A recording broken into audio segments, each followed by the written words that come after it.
on the north side, on the west side. No, that's the west. Duncan side. Duncan Donuts. No, the the McDonald's side. McDonald's side. McDonald's side is Peoria Heights. I feel like sometimes you're like, no, this is. We want an answer right now. It's like Boulevard.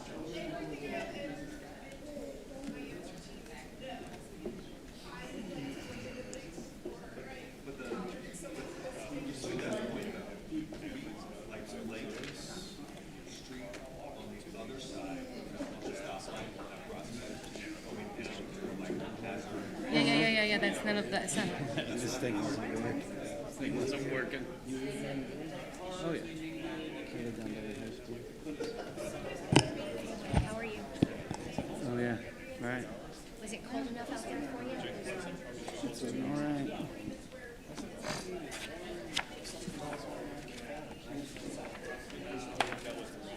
Okay. But Peoria is determining that it would be 2 lanes and Yeah. a center turn lane and bigger How this sidewalk. came up is I was told Mark that I was kind of opposed to reducing the lanes.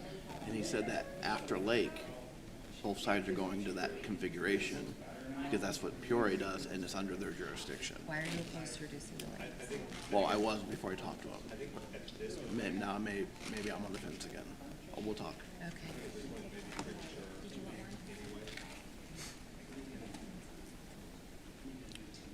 Oh, I mean, we were. Because he said, Mark told me that they're going to reconfigure like the stop signs and the street lights and all that stuff. So it's not going to flow the same way it does now. Is that how you understand it? Yeah, everything will be moved. Right. I thought we were just reducing the lanes, but keeping all the stop signs. And so now I'm back on the fence. I'm in favor of reducing the lanes. Okay, I guess. You insist. It being 5:30, I would call this meeting of the Village Board of Trustees, the Village of Peoria Heights, to order. If everyone would please stand for a moment of prayer or silent reflection, followed by the Pledge of Allegiance.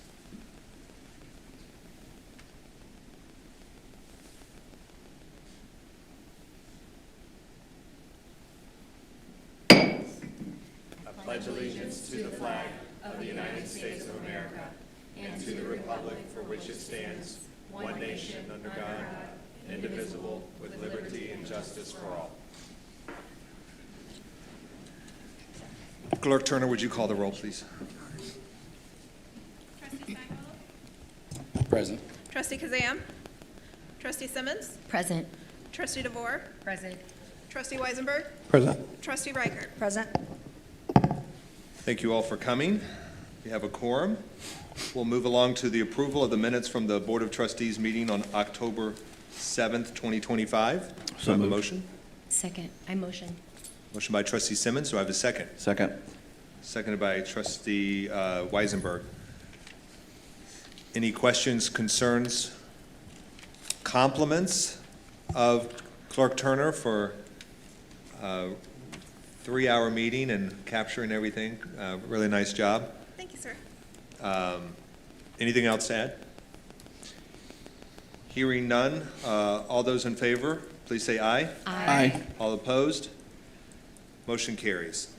Before we get too far into tonight's meeting, I wanted to take just a moment to officially recognize and welcome Peoria Heights' new interim fire chief, Austin Sintez.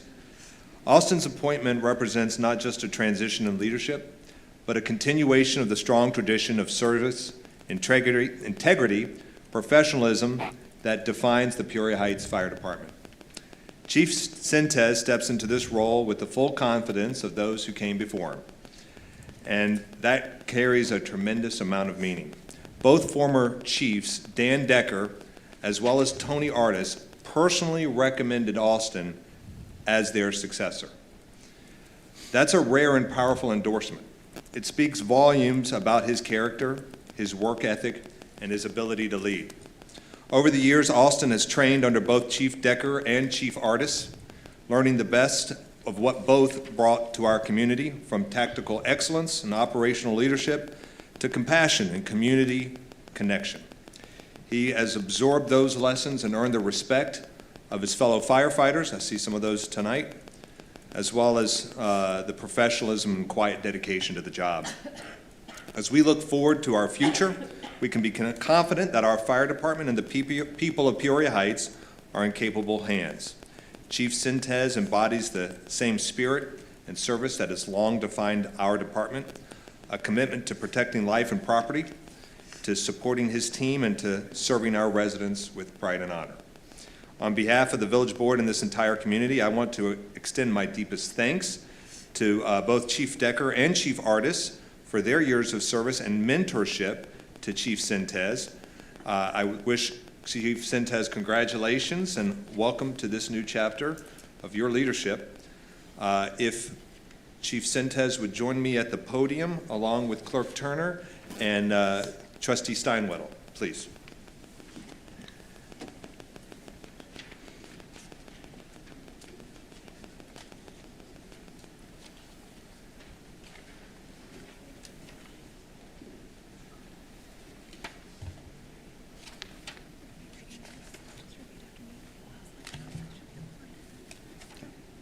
Please raise your right hand and repeat after me. I state your name. I, Austin Zenas, Do solemnly swear or affirm do solemnly swear and affirm that I will support the Constitution of the United States that I will support the Constitution of the United States and the Constitution of the State of Illinois, and the Constitution of the State of Illinois. and that I will faithfully discharge I will faithfully discharge the duties of the office of Fire Chief the duties of the office of Fire Chief according to the best of my ability. according to the best of my ability. Congratulations.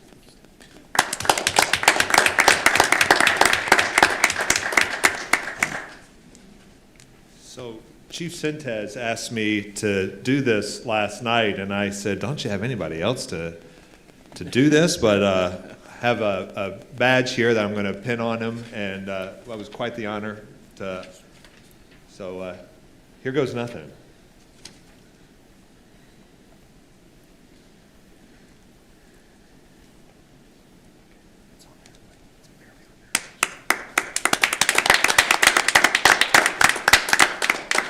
I just wanted to speak to everybody and say thank you for your trust and support. We'll give it my best shot to firmly uphold the office of Fire Chief and do my due diligence to serve everybody fairly in this community. And thank you. Thank you.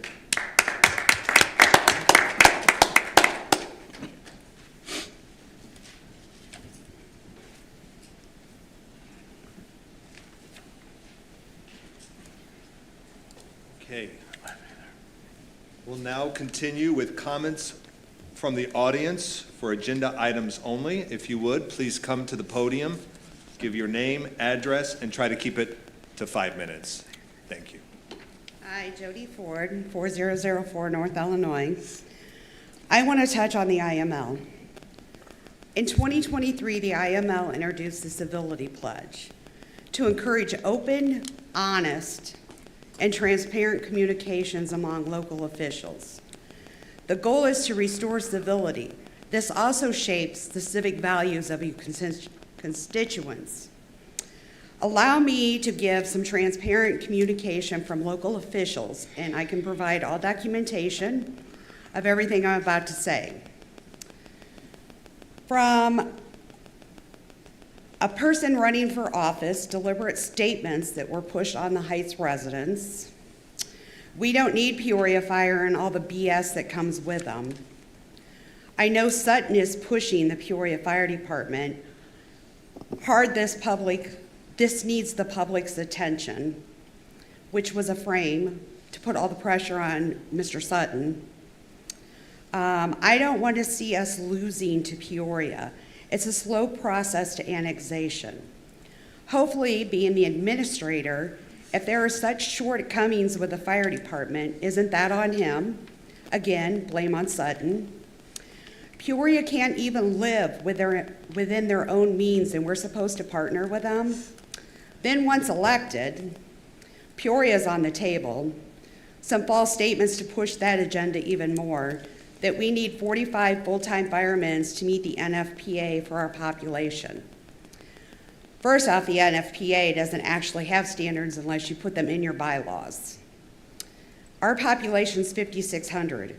East Peoria has 46 firemen with a population of 22,000. So how's that even possible? Under MOBIS, Peoria responds with 1 truck, 1 battalion chief once the fire is confirmed. This is also kind of a false statement because it was failed to mention that automatic aid is part of MOBIS. So waiting for confirmation if you have automatic aid set up through MOBIS, there is no reason to wait. A large number of fire professionals expressed that they do not believe that the current MOBIS setup provides the level of safety and reliability that's needed. The state of Illinois MOBIS, when I reached out to them, said they have never received any complaints from any fire chiefs in the state of Illinois. And it's a system that has been in effect since 1968. It also follows the FEMA's policies so that people get reimbursed through MOBIS. Automatic aid requires an agreement both parties and the citizens of Peoria will allow their department, because the citizen Peoria will not allow their department to be depleted of funds. Again, automatic aid is one of 3 types of MOBIS, which doesn't require funding. So to state that Peoria citizens required it. We have a mayor who broke a tie on the fire department by referencing Chief Reichard. Chief Reichard quoted, and I can quote you, correct? On the meeting on 9/16, which is also a public record, we could contract with the city or the county for police, but we want our own police, our own fire, and our own water. Move ahead and hire people. How that got to be broken a tie for Peoria is beyond my belief, and to quote him. I also FOIA'd some emails that the public needs to know. An intern fire chief threatening trustees. He wrote, how hypocritical, how disgraceful. Rest assured, in my final message to the Peoria Heights Fire Department firefighters, they will know the last thing you care about is its citizen safety or their safety. They will know that any trustee wanting to keep the system the same as it has been doesn't remotely care about their safety. I promised you they will know. Sadly, these are all kind of falsehoods, scare tactics, and bullying, especially towards your constituents.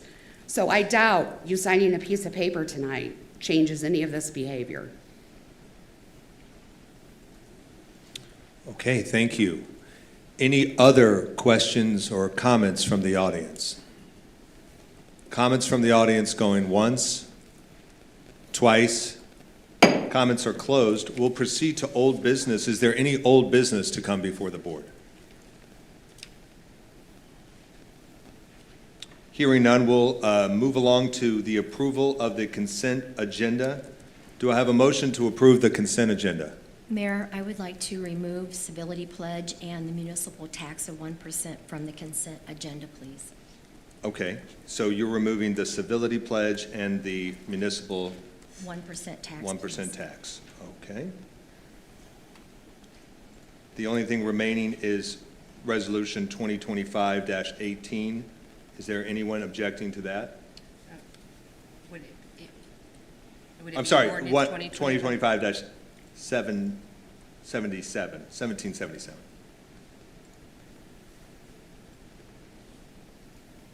Okay, do I have a motion to approve the remaining consent agenda? So moved. Second. We have a motion by Trustee DeVore, seconded by Trustee Weisenberg. Any debate or questions on the remaining consent agenda?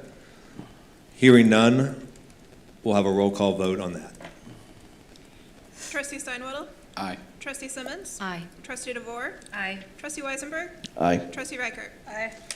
Motion carries, thank you. So we'll move along back to Trustee Simmons, starting with Resolution 2025-17, a resolution approving the Illinois Municipal League elected officials' civility pledge. Trustee Simmons, you asked to remove that? Yes, sir, thank you. I just wanted to mention that civility, to me, what that means is common sense. I personally don't feel that anyone here on this board had any issues with treating each other with respect and dignity as we are to do so on this board. I do not appreciate, and I understand that under civility, which this email that I received from Chief Artis falls under official action. And if I'm incorrect, please describe what official action is. I did not appreciate Chief Artis's unwarranted and disrespectful email. The safety of our fire department, citizens, and community as a whole is so very important to me. And I just wanted to at least address that I was one of those trustees that received that email, and I felt that it was definitely unwarranted. But when it comes down to civility, it is common sense that we treat each and every one with respect and be ethical and prove to everyone that we're here for a reason to serve our community. Thank you, Mayor. Thank you. Any other questions or comments on the civility pledge? And just a quick comment, Mayor. I am prepared to support the pledge as presented to us, but just to echo some of Trustee Simmons' comments, I was too quite disappointed at the attempt to undermine an elected official for their vote. I did find it retaliatory in nature and a threat that was directly levied against me for a vote I took. That was something in the 6.5 years I've been up here, that's something that's never happened before from an officer of the village. And I've had plenty of disagreements on policy, but I don't think anyone at this table doesn't care about the safety of our community, the safety of our police officers, the safety of our firefighters. There may be times where, additional positions are needed, but there's just not the funds, or that there's differences in opinions on policy, but that does not equate to us not caring about anyone's safety. So I just wanted to state that unequivocally, that, since I've been up here, this board has supported the fire department on every demand, or every budget request, everything they've needed. And I'm proud of that support. Thanks, Mayor. Thank you, Trustee Weisenberg. And from the administration perspective, I did receive and I appreciated some of the emails being forwarded to me. Those emails were forwarded along to Administrator Sutton and Chief Ahart, as well as some of you had mentioned that you did feel threatened. Chief Ahart, did you want to talk a little bit at all about that and kind of what your work was on this? Yes, sir. Chief Administrator Sutton sent me the emails to Trustee Simmons and Trustee Weisenberg. How it falls criminally, it's not a threat as it falls under the criminal code, but inevitably the Peoria County State's Attorney has the final say-so on that. So if both trustees feel like they want to pursue that, I would recommend them go to the State's Attorney and plead their case to them. He said, as far as Peoria Heights Police, I don't feel like it falls under the criminal code. Could I, Mayor, just real quickly? I never intended to suggest that Chief Artis, criminally threatened me or did anything criminal. It was just the tone of that email. He titled it Last Night's Vote, and at the end of that email, he said, in his final message, he's going to tell the fire department that I don't care about theirs. So that was a retaliatory response to my vote. He put it in the subject. I never intended for any criminal proceedings or anything like that. I just don't think someone can make a public statement that they're going to undermine a public official and no one challenges that. So that's why I brought it to everyone's attention. As for criminal matters, I too don't think it falls to that. And Chief Artis and I talked after that entire incident. We're good. If it came tomorrow that, I needed to vote for him to be our interim fire chief again, I would. But I thought that email set a dangerous precedent that if someone doesn't like a vote, they could take actions to undermine this board. And I thought that was a line that shouldn't be crossed. So, thanks, Mayor. Mr. Mayor, if I may just give an observation on this. Obviously, Trustee Simmons and Trustee Weisenberg have the option to feel and express how they feel about this, and that none of this invalidates their feelings. But I think that we need, as a board, to really, really watch and make sure that we don't tread on the thin ice of the Bill of Rights with the freedom of speech. With every fire chief that's come before, they have disagreed with this board and the trustees at times. I've personally disagreed with Chief Artis as well as Chief Decker in my time here. But at the same time, in my opinion, freedom of speech is something that we have to be extremely careful of, not even the appearance of trampling upon that. If somebody disagrees with me on a vote, I welcome that discussion. I absolutely do welcome that discussion. If they say that they're going to go and tell people how they disagree with me, I welcome that discussion. You know, did I look at the emails? Could things have been phrased a little bit better? Possibly, yes. I wasn't the recipient of them, so I'm not in a position to say how they felt or they didn't feel. But we look at the freedoms that we have as Americans and the people that have given their lives to defend this, and I think we have to be extremely careful to make sure we don't walk in a direction that stops somebody or limits their freedom of speech within our community. Mayor, just real quickly. I'm sorry, but this does have to be addressed. We're on the civility pledge, but okay, let's Thank go. you, thank you, Mayor. There's a profound difference between criticizing a decision and falsely stating that an elected official does not care about safety. One is a policy debate, the other is a character assassination. Chief Artis never asked me if I cared about the safety of the firefighters. That was not an opinion. He stated it as a matter of fact. So I don't think you're entitled to your own facts. I don't think that crosses the line between disagreement and defamation. He can't portray to the fire department as a matter of fact that I don't care about their safety, because one, he never asked me if I cared about their safety, and two, it's demonstrably false with my voting record and everything I've said. So I don't think you have the right to spread falsehoods when you know they're false. It wasn't that Chief Artis said he thought that I didn't care about their safety. He said he was going to tell them that I didn't. That's the line, and it shouldn't be blurred. Thanks, Mayor. Okay, anything else about the civility pledge? All right, so just for a reminder, the civility pledge states, in the interest of civility, I pledge to promote civility by listening, being respectful of others, acknowledging that we are all striving to support and improve our community, and understanding that we each may have different ideas for achieving that objective.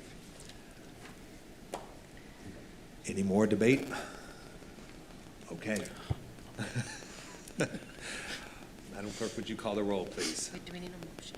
Don't we have them? Oh, we don't? Yeah, we need a motion. I make a motion to approve Second. resolution 2025-17. Second.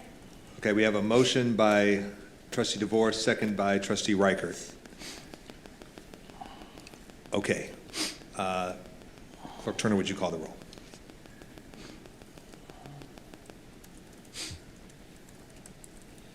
Aye. Trustee Soinwell. Trustee Simmons. Aye. Trustee DeVore. Aye. Trustee Weisenberg. Aye. Trustee Reichert. Aye. Thank you. Okay. Trustee Simmons, we're now back to ordinance, resolution Resolution 2025-18. Thank you, Mayor. I reviewed the resolution and Wait, do we have to make Do a we need need a to make a motion to motion approve. before we discuss it? motion to approve? How do Okay. we do this, Mayor? Guide me. Yeah, we can start with a motion to approve. Motion to approve by trustee Simmons, Second. seconded by trustee Weisenberg. Now trustee Simmons. To discuss, correct? Sure. Thank you, guys. I'm still rather new at this, so thank you for your guidance. I appreciate it. I really do. Just to mention that I have reviewed the resolution 2025-18 for the municipal food tax. And this is to put it on the referendum, what I understand, for the primary election, March 17, 2026, correct? That's what, yes. I think that our citizens, our constituents do have the right to vote on this.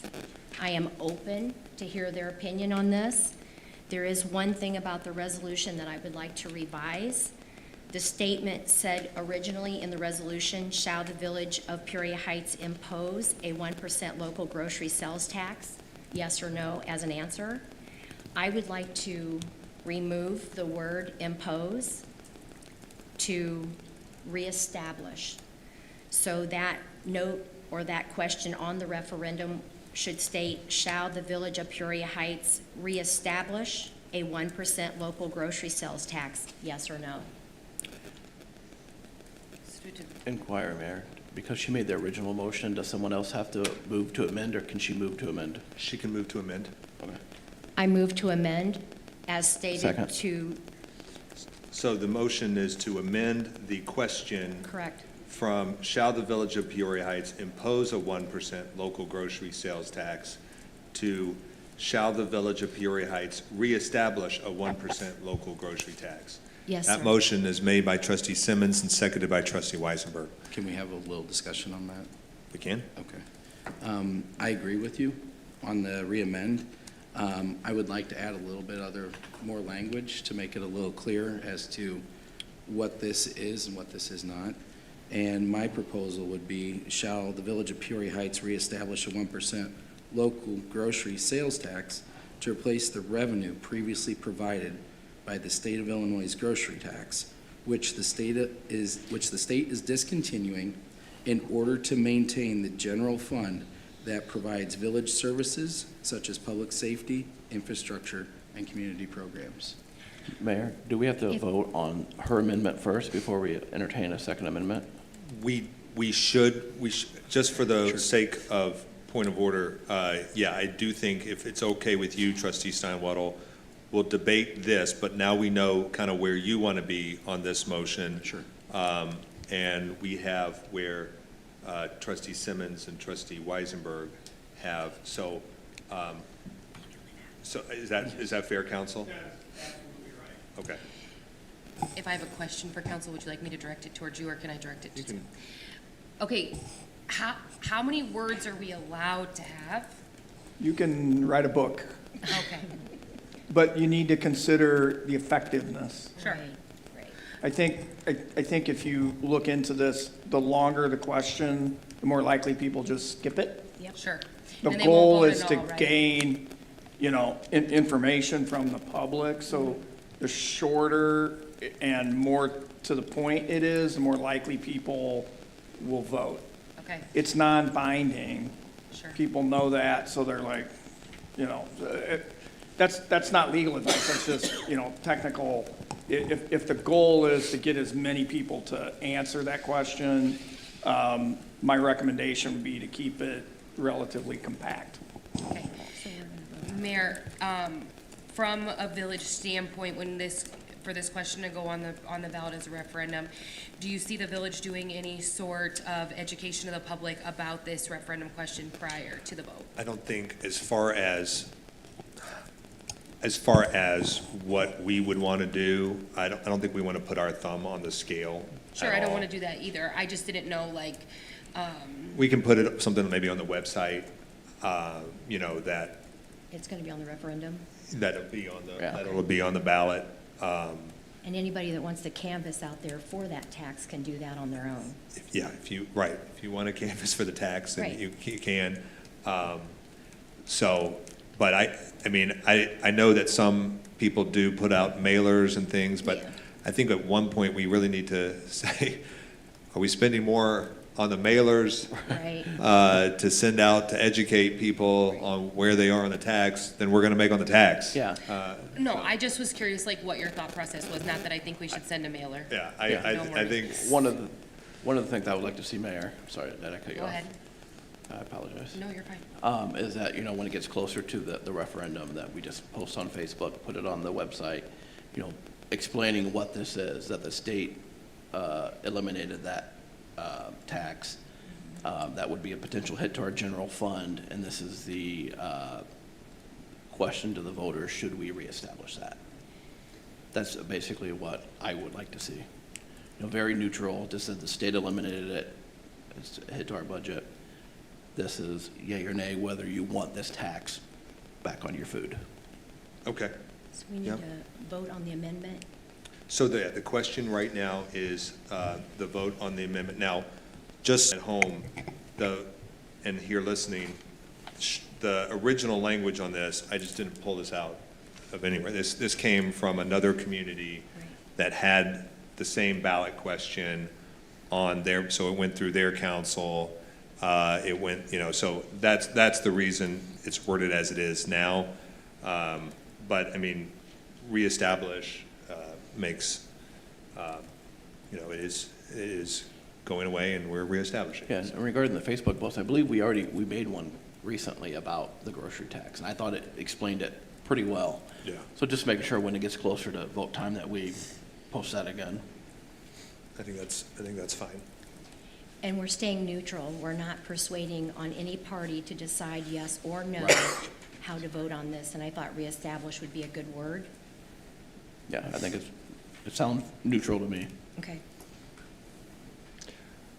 Any other questions or concerns or debate on the amendment to change impose to reestablish? Teresa, Trustee Simmons, did you want to keep with that language and vote on that, or did you want to withdraw that and then modify it to include some of the stuff that? So the amendment that I shared clearly states just to remove impose to reestablish, and we're going to vote on that amendment, and then we can have discussion on what Trustee Steinwaddle had mentioned as well, correct? It's your motion. Okay, so what I want to do, if I may, go ahead and, Sure. go ahead and mention what you said, No, please. can we, May I? so I don't get I want- confused, can we vote on the amendment at hand? That way, That's why I'm confused, guys, so So the question has been called. I'd like to mention back something to Trustee Steinwaddle on what he mentioned, but Okay, so the question on the amendment has been called, so we will go ahead and vote on the amendment. Clerk Turner, would you call the roll? Trustee Steinwaddle? Aye. Trustee Simmons? I, Trustee DeVore? Aye. Trustee Weisenberg? aye. Trustee Reichert? Aye. Motion carries. now may I respond to his comments? Yes. Is that how that goes? I want to make sure I do this right, I apologize. You have the floor. I hear you, and I have to agree with counsel that if it becomes too wordy, that people are going to see that verbiage and decide that they just don't want to continue to read it anymore, and they're going to skip that question. And then I also don't feel comfortable with establishing specifically, I know it goes into the general fund, but I don't want to establish specifically where that money is going to be spent in the future, because I don't want to set us up to fail. I don't want to tell our constituents, our community, that we're going to spend it on this or that, and then something come up later on and we can't, then we're backpedaling and telling them we can't fulfill that obligation.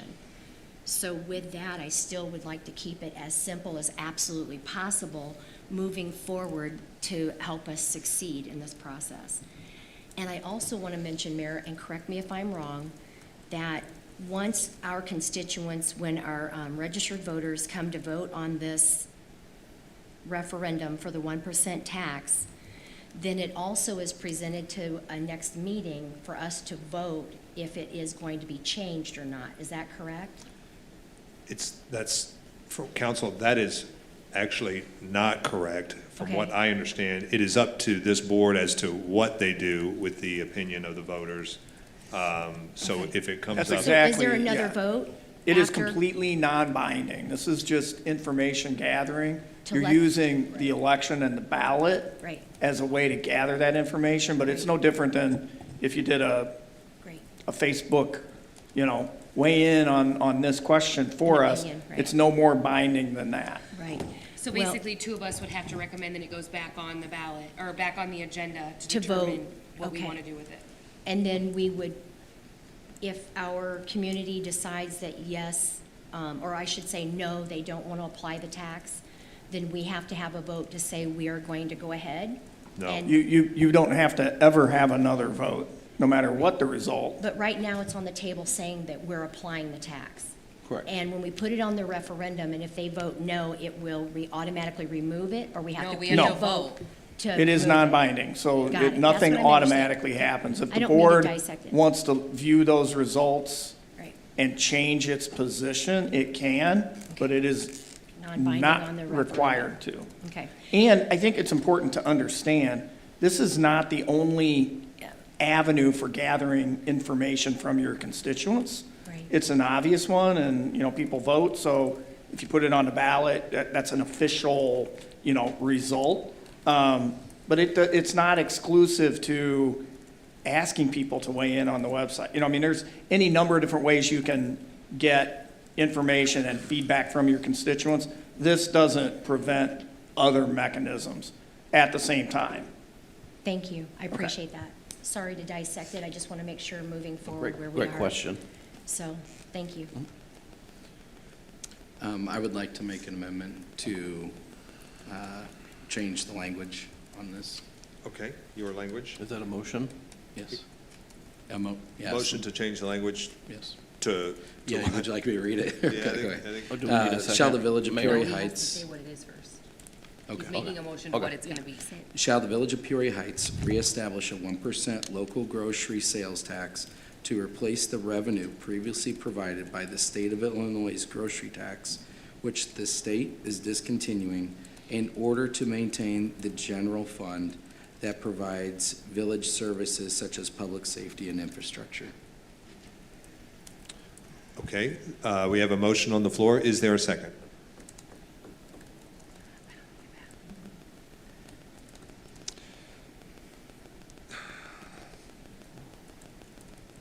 Okay, there's not a second, Trustee Simon. Is there any more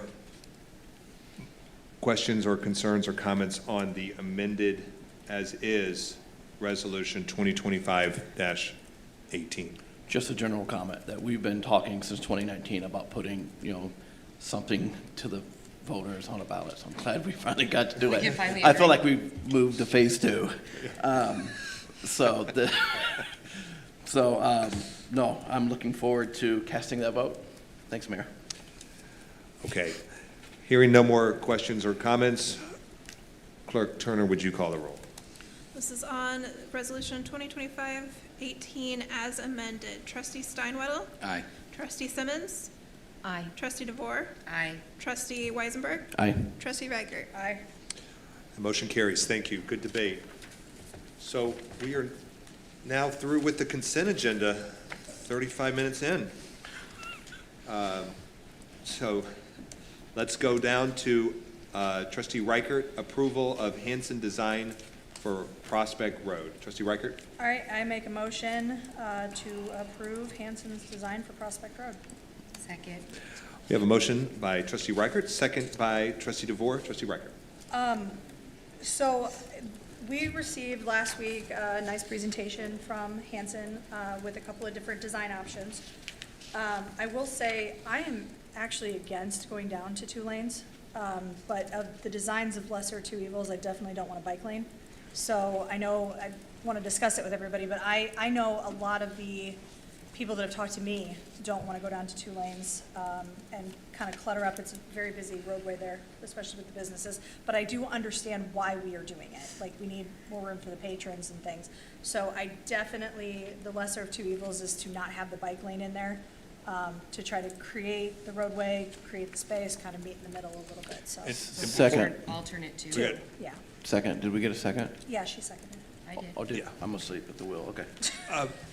Mark, do you want to come to the podium? I know you've been kind of Hanson's liaison on this and kind of. I also will say, I mean, I'm part of the committee for this, and that was something I stated. Oh, I'm sorry. At the committee meeting, that I was against going down to 2 roads anyway, or 2 lanes anyway, but it was a losing battle, basically, Okay. at the meeting, so. Go Okay. ahead, Mark. Do you want to throw it to Mark or? No, yeah, go ahead. And I guess I'll recap some of the things that we said a couple weeks ago. So this is, number one, it's a joint project, right? This is, it's not funded primarily by the village. This is 80% state funded, 20% match. And this is Peoria Heights and the city of Peoria, right? It's a joint project. It encompasses Prospect Road from, hope I'm not wrong, Kingman, all the way down to US 150. So I would say that some of the main concerns I think I've seen have pretty much been traffic flow. And I'll be the first to tell you, I don't model traffic. Hanson has people that do that. So every federal highway, every state, we have traffic modeling software, and we use it on every project in the state, right? If it's a large project. If we're just doing a county road in the middle of nowhere, we don't. But things like this, we model.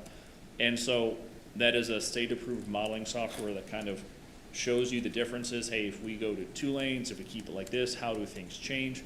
And so am I going to tell you that by switching lanes, everything will be exactly the same? No, it doesn't work like that, right? People's behaviors change, all those things. But we have a lot of that is taken into account in the software. And so when Hanson came up here and said, you're not going to see a drastic difference, that's what the model is telling them, that people's behaviors will change a little bit. We're going to be modifying so part of the issues that we're seeing is you have a stop sign, stoplight, stop sign. And so that does modify people's behavior as far as you're stopping. Maybe you're going or stopping, then you might be stopping again. So that can really affect the total travel time from point A to point B. So when we say we're not really drastically changing that, we're talking about if you're getting from here to there, we're saying with the modifications down to 2 lanes and everything else they're looking to do, there shouldn't be a drastic difference. It should be about the same. Does that mean that every single day is going to be great? No, you're going to have bad days and good days just for whatever events might show up. And we're doing what the model says. Is it 100% accurate? Nope, we're human. Software is not perfect, but it's the best that we have going for us, and it's what we use in all of our projects. So it's about most of the bona fides I could give for that, but that is what their software is telling them. Mark, while we have you up here, can you go through that funding element already? Or currently, is this project funded right now? I mean, if we vote on whatever, or have a consensus on whatever 1, 2, or 3, are we throwing any more money at it at this point? So right now, we received funds from the state to do this, and so I don't know, you guys probably don't know IDOT terminology, but we have what we call phase 1, phase 2, phase 3. Phase 1, where we're sitting right now, is the planning section, where we're just kind of figuring everything out. Phase 2 is actual design. That's when we're actually making construction documents to give to a contractor, and they'll bid it out. Phase 3 is construction. So the planning section, which this is a multi-million-dollar phase by itself, is 80% funded by the state, and 20% is a local match. And some comes from the village, and some comes from the city of Peoria for the southern section. So how do I put this? If you make a decision, we continue on with the planning, we go to the end. Decisions you make do affect whether or not IDA decides to pick up and go to the next full design, because obviously the village cannot afford to do it by itself. I mean, this is a $20 million job, right? It's not feasible for something this big for the village to do on their own. It's just not likely. So that has to be taken into account, that you are going to need some sort of state funding or grant to change Prospect Road in some shape or form.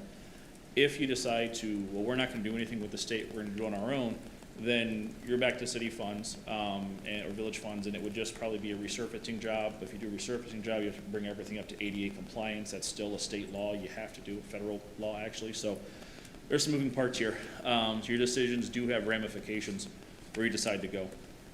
The other thing, and this is more of just a statement as opposed to a threat or anything. Obviously, when you're working with IDOT and you receive a lot of funds from IDOT, you don't want to, I hate to use the term rock the boat, but you do want to at least see things through to kind of get to the end. And if you decide to move on or you don't want to move on, that's the village's call. But I would usually strongly advise, don't ever just stop something in the middle of it, simply because you want to see things to the completion. If you get to the end and you say, this doesn't work for the village, we don't move forward, well, that's your call, because you have to sign the agreement to keep moving after this phase is done. But I would strongly suggest at least getting to the end with this phase. And then once you hit that stopping point, it's your roadway, it's completely your decision if you want to go any farther or not. So to be clear, I am in full support of the project, just not necessarily the 2 roadways, mostly because it is 80% paid for. We will be redoing the infrastructure underneath the road as well, and pipes and all that stuff will all get cleaned up and modified and made better for everybody. And that's one of our biggest roadways and most expensive projects to have done. So, Mark, I have a question. So I'm in favor of alternate 2 of these options. However, my concern is we've been told time and time again that a lot of the way we get grants and funding for this is by making things more walkable and having bikes, like the bike pathways or whatever. So I know when Hanson was here, they talked about instead of having the bike lanes in the road, we could do things like working on the trailheads in Duryea or, you know, down closer to the trail. Do you feel by not having the bike lane on the road, it's gonna affect the amount of funds or grants that we'll be eligible for, since we would not be, if we were to go this route, we would not be including the bike lane on the main road? I'm trying to pull up alternate 2. Sorry, a lot of papers. There is no bike lane on alternate 2 is what I'm saying, right? So if we went with alternate 2, there's no bike lane, and so Hanson had said, forego the bike lane for alternate 2, do like something for bikes at the end of Duryea, since there's a spot off the trail there, and then down on Marietta. So my question is, if we don't incorporate something for bicycles on the roadway, how is that gonna affect potential funding moving forward? So a bike lane going through your downtown, your central, right, this heavy restaurant area, I wouldn't worry about that too much. The main concern. You would not worry about it too much? Yeah, as far as the funding is concerned, I would Okay, say your okay. primary concern when you're looking at, you know, this road diet, what we're doing here is, what are you trying to accomplish? The primary thing that I think the village is trying to accomplish is that we're trying to make it better for our downtown, our restaurants, right, our commercial. We're trying to make it more walkable. We're trying to make it more inviting, more friendly. There's not an existing bike lane there. There's not, if there was a trail that ended right here at Grandview and then you have the Rock Island Greenway, that would be different, right? You're trying to connect the dots. In this case, you have a trail, but it's south of the downtown already. And so to have something automatically coming up north, you don't have a master plan or anything already set up that says, hey, we should do this. So it's not as big of a deal. The bigger deal is what are you doing to your downtown that increases, like I said, the walkability, pedestrian access, ADA, all of that. That is, as long as you're doing something along those lines, I don't think it really affects your scoring too much when it comes Sure. to IDOT evaluating the project in the future. So I know a lot of my fellow trustees do not agree with the lane diet. Kind of to, you know, reiterate what Trustee Riker had said, like, there's some very major issues that make this lane diet, I feel like, a little bit more digestible. One is the infrastructure that we simply cannot afford to do on our own. But a huge thing I feel like we're kind of not talking about is this lane diet allows us to make this road ADA compliant, which it currently is not, for parking, for the sidewalks, but also not restrict the restaurants that are already there. Excuse me, I'm so sorry. Usually it's me having this problem. There isn't room currently to make it ADA compliant and to not cut into the sidewalks or the parking that we already have. So I think that's a huge reason why I feel it's a little bit easier to accept the lane diet, so that we're able to still keep the businesses having the room that they need, but making the parking and the sidewalks ADA compliant. If I may also add, Trustee Record, I agree with you. Trustee DeVore, I agree with most of what you've shared. I want to mention that on alternate 2, I noticed that that center lane does not have the hash marks, which is restricting vehicles to use that lane. I'm just concerned with, if there was a center lane there, are individuals going to speed and try to pass those slower moving vehicles? I mean, I think whether they're striped or not, they're gonna do They're what going to they- do it? Yeah. Right. And just some thoughts, if I may add to, I agree with ADA, our infrastructure, that's extremely important. When coming up with a design for such project, keeping it minimalistic and low maintenance is important to me for funding, moving forward on maintaining. Parking is always going to be an issue because we plan to be really busy here in the Heights because we're wonderful and we have some wonderful businesses to attend to. So we're always going to have a problem, if I may say, Mayor, that we're always going to have problem with parking because we are what's happening in the village. It's not a bad problem to have. Right. But my question, Mark, if I may, how many businesses, and forgive me if I've missed this information somewhere along the line through this project, how many businesses are on board with this strangling of these lanes? And that's my term, because I feel like it's going to strangle businesses during that construction. I know there's one thing that we always have to accept is change, but how do they feel about it? Do you have any information from them? I wasn't part of the Hanson's consultant team that went out to talk to any businesses, so I really can't speak too much on that. I guess what I would say is, I've been doing this for a couple decades. I have never been on a project where the businesses were happy.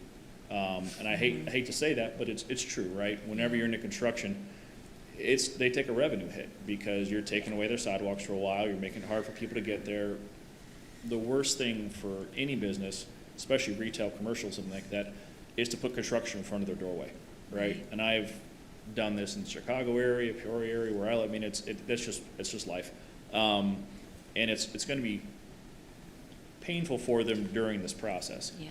On the flip side, this process is going to happen one way or another at some point in the future, right? We can't avoid that. Eventually, you have to do it.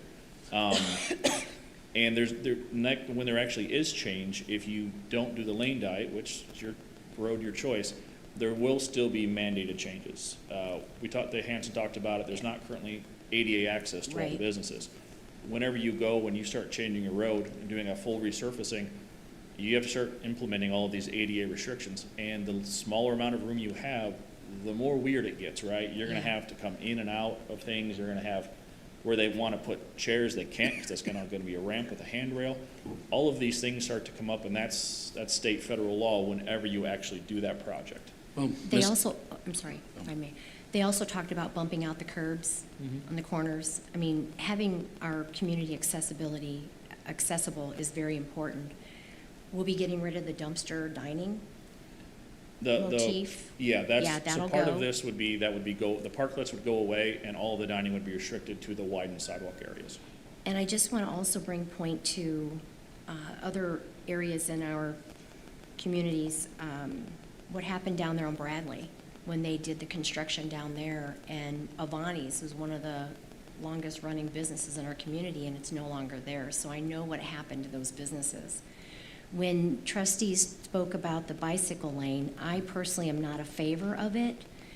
I noticed that, and I frequent this street multiple times, I mentioned it in the email to you and directed it to Mayor, that on Forest Hill, when they put that bicycle lane, I drive that road all the time, and I never see any bicyclists on that road. And I wish that second lane was back there so we could get to turn right, or, utilize that space again. It's just empty space. So I don't want to waste the space that we have on our street. I'm reluctant to move forward with this project, but I'm open to move forward like you suggested, not to stop it. I mean, I don't want to stop it now. If we can move forward and get some more ideas, maybe, but because we do have to push forward with our infrastructure, water lines, ADA compliant, that is important. It's a really tough subject. I have pros and cons, so. Mark, I'm sorry. And alternate two would be if I was to choose of any of them, I would have to say that would be, And I think that's what we're here to do, so. I mean, Did Hanson say that once we did this, then it would open up to public meeting, right? So business owners are gonna be we're gonna have more public meetings to gain ideas of what they wanted, right? We Yes. just had to narrow it down this way first, then it will go to the residents, the business owners, community stakeholders, things like that, Yeah, correct? part of the problem is that until you get to this phase, right, we have different alternates saying we could do this, we could do this, we could do this. And it's really hard to present that to everybody and say, what do you want, right? Because then you have a very large whiteboard with 1,000 different ideas, and how do you piece it all together? So generally what we like to do is to bring it down to a couple options like we have, and then they throw in some ideas of, hey, we could do this, we could do this. You guys can say no to all of them, it's your village. But then you kind of say, I think they mentioned curb line a lot, that's where they're really getting to, where's the curb line? Because once your width of sidewalk is established, once you know exactly where that's gonna be, your options are now limited, right? There's only so many different things, now you have options A through D as opposed to A through Z. And so they can now present those options. This is what we have. And I hate to use the term, best of what you have, but, that's really what it is. We're taking this limitation and saying, what's the best we can provide in this limitation? And that's what we're really trying to get to, because it's really hard to get to, if you just have public hearings coming to a consensus with, 6,000 people is not easy, right? That's really tough. And so the best way to do that is to limit this, let the village decide which alternate they want, and then we start presenting everything. So you said that businesses aren't happy when we do these projects, correct? I'm saying I've never seen anybody happy during a construction project Because it limits access to the business. for a lot of access for an amount of time, yeah. But wouldn't lane reduction be limiting access to the business if you're reducing the accessibility to an area for patrons, shoppers, what have you, that go through there? I would say if your parking count is basically the same and you're actually improving ADA access, there's actually more people that can now attend your establishment that would have So more you're saying the difficulty. pool of people would be bigger because it's ADA compliant? Generally, yes. Okay. Is there an option to put a 4-lane on this? We could definitely can do that. I guess the only thing I would tell you is that if we said, hey, we're gonna do a 4-lane option, it will look very similar to what you already have. Right? Yeah. What you're looking at as a map down on Prospect, if we said we're gonna put a 4-lane in, we can do that, and then we would probably have to go back in and say, okay, now here's where all your individual ramps are gonna be with the businesses, because now we're constrained on space. 'Cause- So we can do that if you would like. Here's my issue. You know, people live on one side of the village. The residents, we use this to go to work in the morning, use it to go home. 1 lane, obviously, as we've seen with various construction projects, is a real pain, especially during the times when people are trying to get to work, school, what have you. And I think it really inhibits the residents. It also, my concern would be if we have a fire truck blocking a lane. You know, if you're at rush hour time or an accident or something like that, and we have an emergency vehicle, now we're limiting emergency vehicle access, you know, where they can park, where they can stage. And I think on some of the scenes I've seen, emergency vehicles will take up more than just 1 lane. And going back through the neighborhoods is just, it's, you know, it's not ideal. Now, I will point to you that the reason that the Prospect corridor is so valuable for commercial real estate is that it's the traffic. It's the people going through, it's the slow-moving, large, ease of access, that kind of thing. Once you go back off Prospect a block, the real estate values really decline because there isn't the traffic there. And so my concern is a road diet means you're restricting, you're limiting, diet by nature is limiting. So if we're gonna limit the vehicles that go through there, I just don't see how that's gonna be a winning situation. You have people like in the morning that are gonna be frustrated going to work, things of that nature, and we don't need accidents and we don't need road rage incidents and things like that. If somebody is looking for a spot to park, they're going to a place and somebody's trying to get to work or get their kids to school on time, because it is hectic. Congestion while somebody's Yeah. trying to parallel park. And I agree with Yeah. Teresa Simmons on the Avantis thing. You know, we've seen community after community that's done the road diet, and the business has changed through there. The dynamic changes. And I think that this is our, you know, this is our heart. You know, this is where, I hate to say it, but a majority of our tax infrastructure comes from, because we don't really take in, as a village, much from the real estate taxes. Most of ours comes from sales tax. So once we start to hit this without some other corridor opened up that we can develop, you know, we're really playing with fire at that Hey, point. Mark, on average, about how long does a construction this size take? We If you do could guess. stage construction, right? So we'll keep the same amount of, we'll keep 3 lanes basically. We'll do the west side, then the east side. Right. I would say something like this, if we do it properly in stage construction, you're probably looking at 18 months. Yeah. But 18 months is also, you know, we don't do anything during the winter. Everything kind of goes back to how it was. You know, we're keeping things open at all times. We're not ever limiting access to businesses. We might have brief, like, hey, we're pouring concrete right around, and so we're gonna do that. You know, you might be down for 48 hours while it hardens and you're good again. So there's a lot of things we do. Streetscape, I mean, I did a $20 million streetscape in downtown Chicago, right? And every single thing you guys have talked about here, I've heard this before, right? And it's common, people are concerned about it. There are a lot of things we do to accommodate residents, businesses, all those sorts of things, because we know it's a problem. It hurts their business, and we need to do whatever we can to accommodate them. And when we do it, we're doing it in sections, so it's not the entire stretch that is going to be closed down. It's going to be little Right. sections at a time, that's why it's gonna be 18 months. Yeah, Because because- that's start to finish. Right, yeah, for all because that. we're So it looking might at be doing, 4 months you know, for this- north, yeah. then we're doing the south, and so it kind of depends too on, farther south, there's not gonna be as many restrictions, as many stages, because it doesn't affect businesses as much. The longest, hardest part will be this north section here, where all the businesses are, when we're trying to keep them all up and going. What would it take to put a 4-lane option on here? Me going back to Hanson and saying, guys, we need to design this for a 4-lane. The biggest issue really is the ADA at all the separate businesses. That will be Yeah. problematic, trying to get all those figured out. But is that something that's doable to make it ADA compliant, still 4 lanes? It is doable, but everything in life is a trade-off, right? Sure. When we were looking at some of the parameters for this, and of course I wasn't here, but I've seen all the notes. When you're looking at all the parameters and the notes, it's, hey, what is the best for pedestrian access, the best for, to make this, you know, I hate to say pretty, but, you know, a nice grand walking path and everything, and it's inviting to people. The best way to do that was to increase the total amount of sidewalk space so that you have your dining space on your sidewalk. You still have a walkable path. Obviously, you don't like it when, it's not good when you have waiters coming out of a restaurant right down an ADA accessible path, right? They run into each other, there's problems with that. So normally what you would like to do is actually keep that close to the restaurant and have the walkable path on the other side of the dining. So you can do all those things when you have a big enough sidewalk. The only way to get a big enough sidewalk is to decrease the road. The buildings aren't going anywhere. So it's, what is your trade-off? If you want a really nice walkable path, then the road has to take a hit. If you want a really nice traveled way, then your sidewalk and your parklets kind of stay as is. There's not much of a middle ground just because of the amount of space you're working with. So as a village, would we gain, what do we stand to gain from going to 2 lanes other than making it easier to be ADA compliant and some more sidewalk space?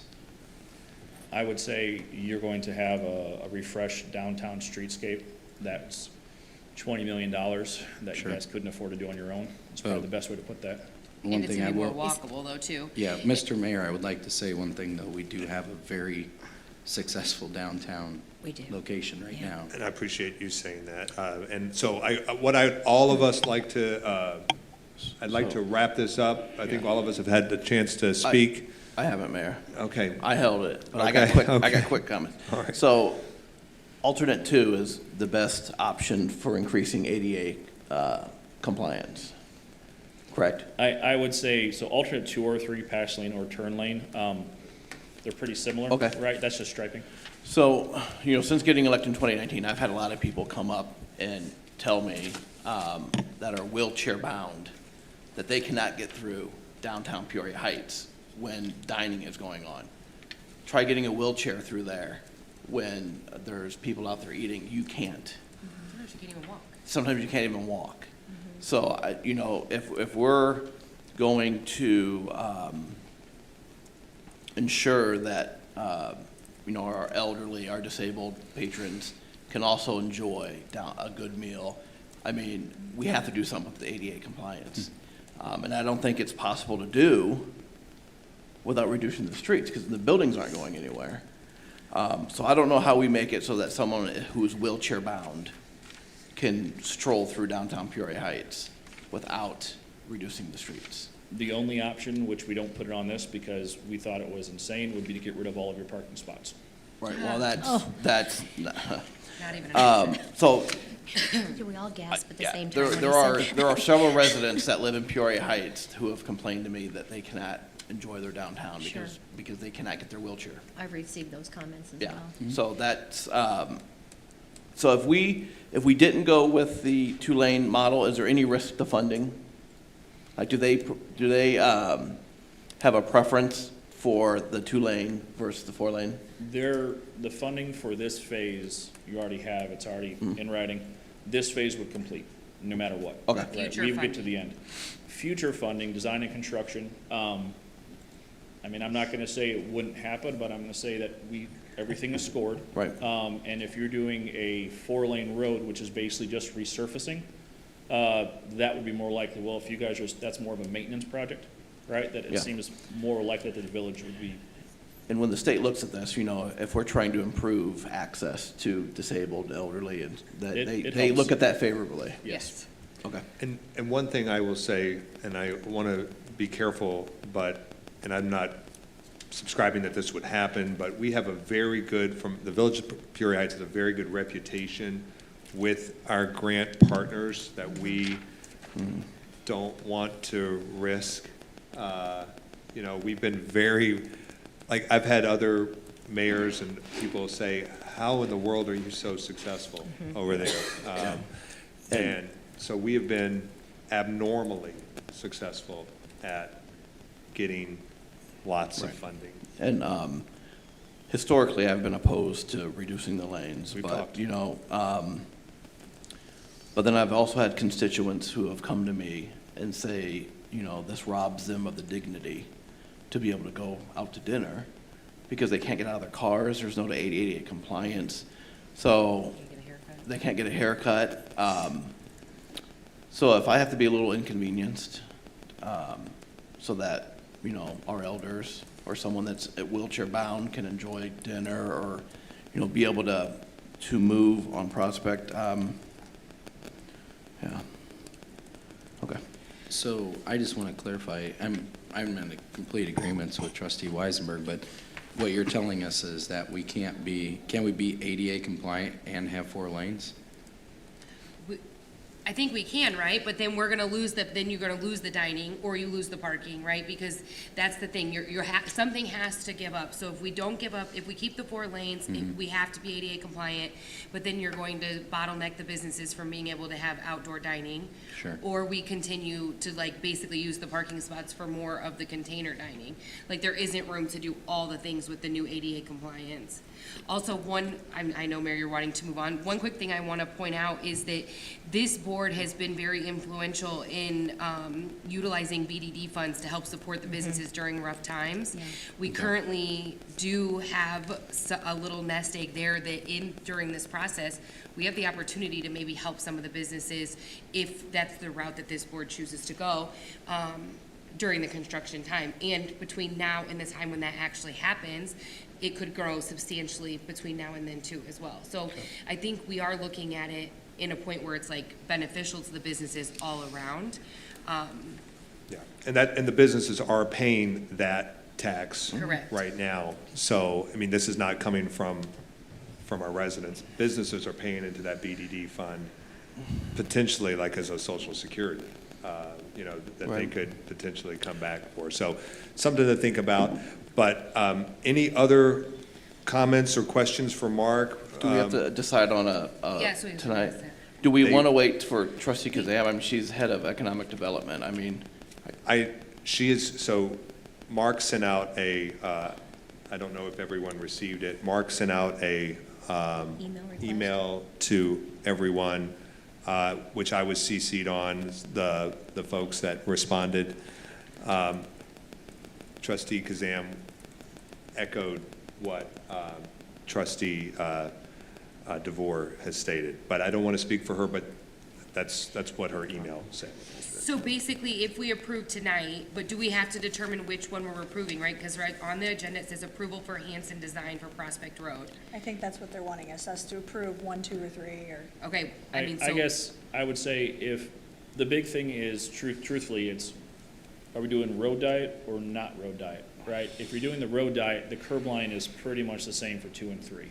And there's differences along the sidewalk that we can get into. But they can't move on to the next phase at all until Sure. we know if the road diet is going to be approved. So do we have to make a motion? So, yeah, I'll entertain a motion for the approval of what design? Okay, I would make a motion to approve alternate 2 or 3. second. Okay. Wait So a two minute. can we just It's give, either can we one just, or the can you other, go, just give me, guys, can you right? just give me one? 2, I would Okay. do 2. Second. All right, motion to approve option 2, made by Trustee DeVore, seconded by Trustee Weisenberg. We've had a lot of discussion on this. Is there any more discussion on this motion? I will just say that something that's moved my needle, Mayor, is the ADA compliance. I think it's absolutely vital if we're doing a change to the road, and we know that, you know, the current design robs some of our elderly and disabled the dignity of, you know, being independent. I think we have an obligation to try to address that, and I think from what I understand, alternate 2 does that the best.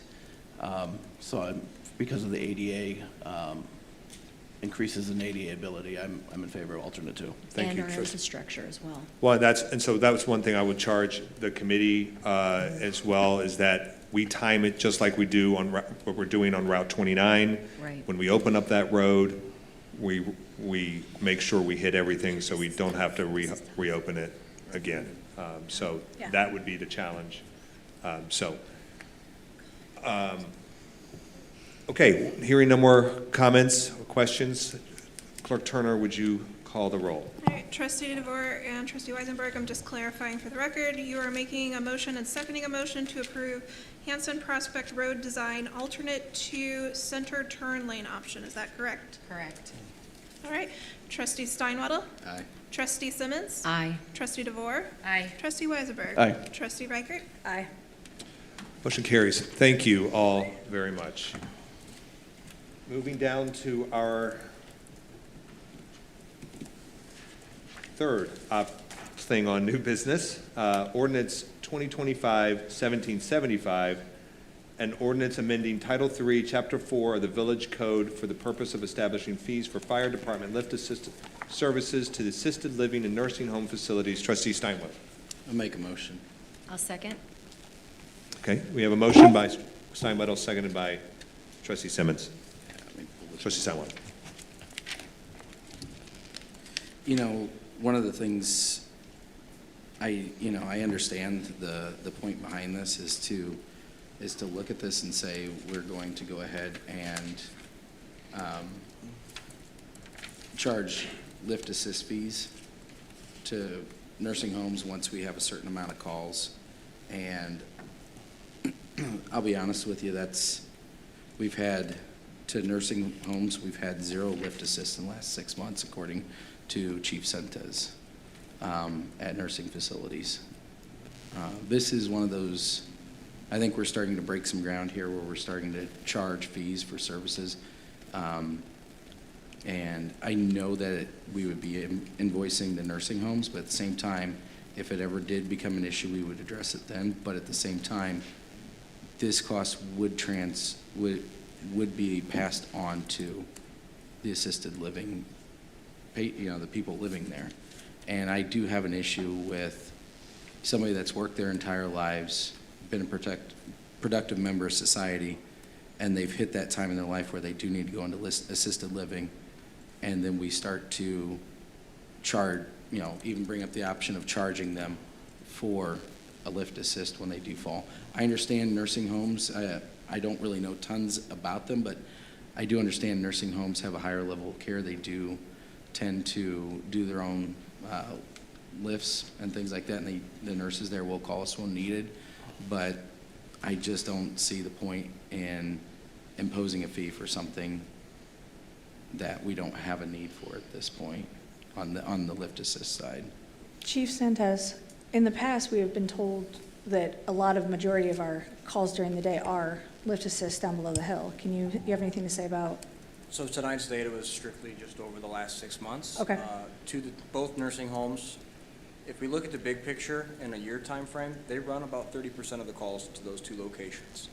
Now, Is it more than just lift assist when they go? yes. Okay. Yes, they are usually a transport out with some sort of complication. And so this thing that we're looking to pass is not charging them if we have to transport them, it's just if we have to help pick them up off the floor? Correct. Is that up to 6 lifts? Is the It's state- after After the 6th sixth lift. Yeah. If they continue to call, that's when this would be triggered. So I'm in agreement on some of what Trustee Steinwaddle said. I know the nursing homes that are in Peoria Heights are for-profit nursing homes. So one thing I want to avoid is I don't want them to not staff Upcharge. No, not that.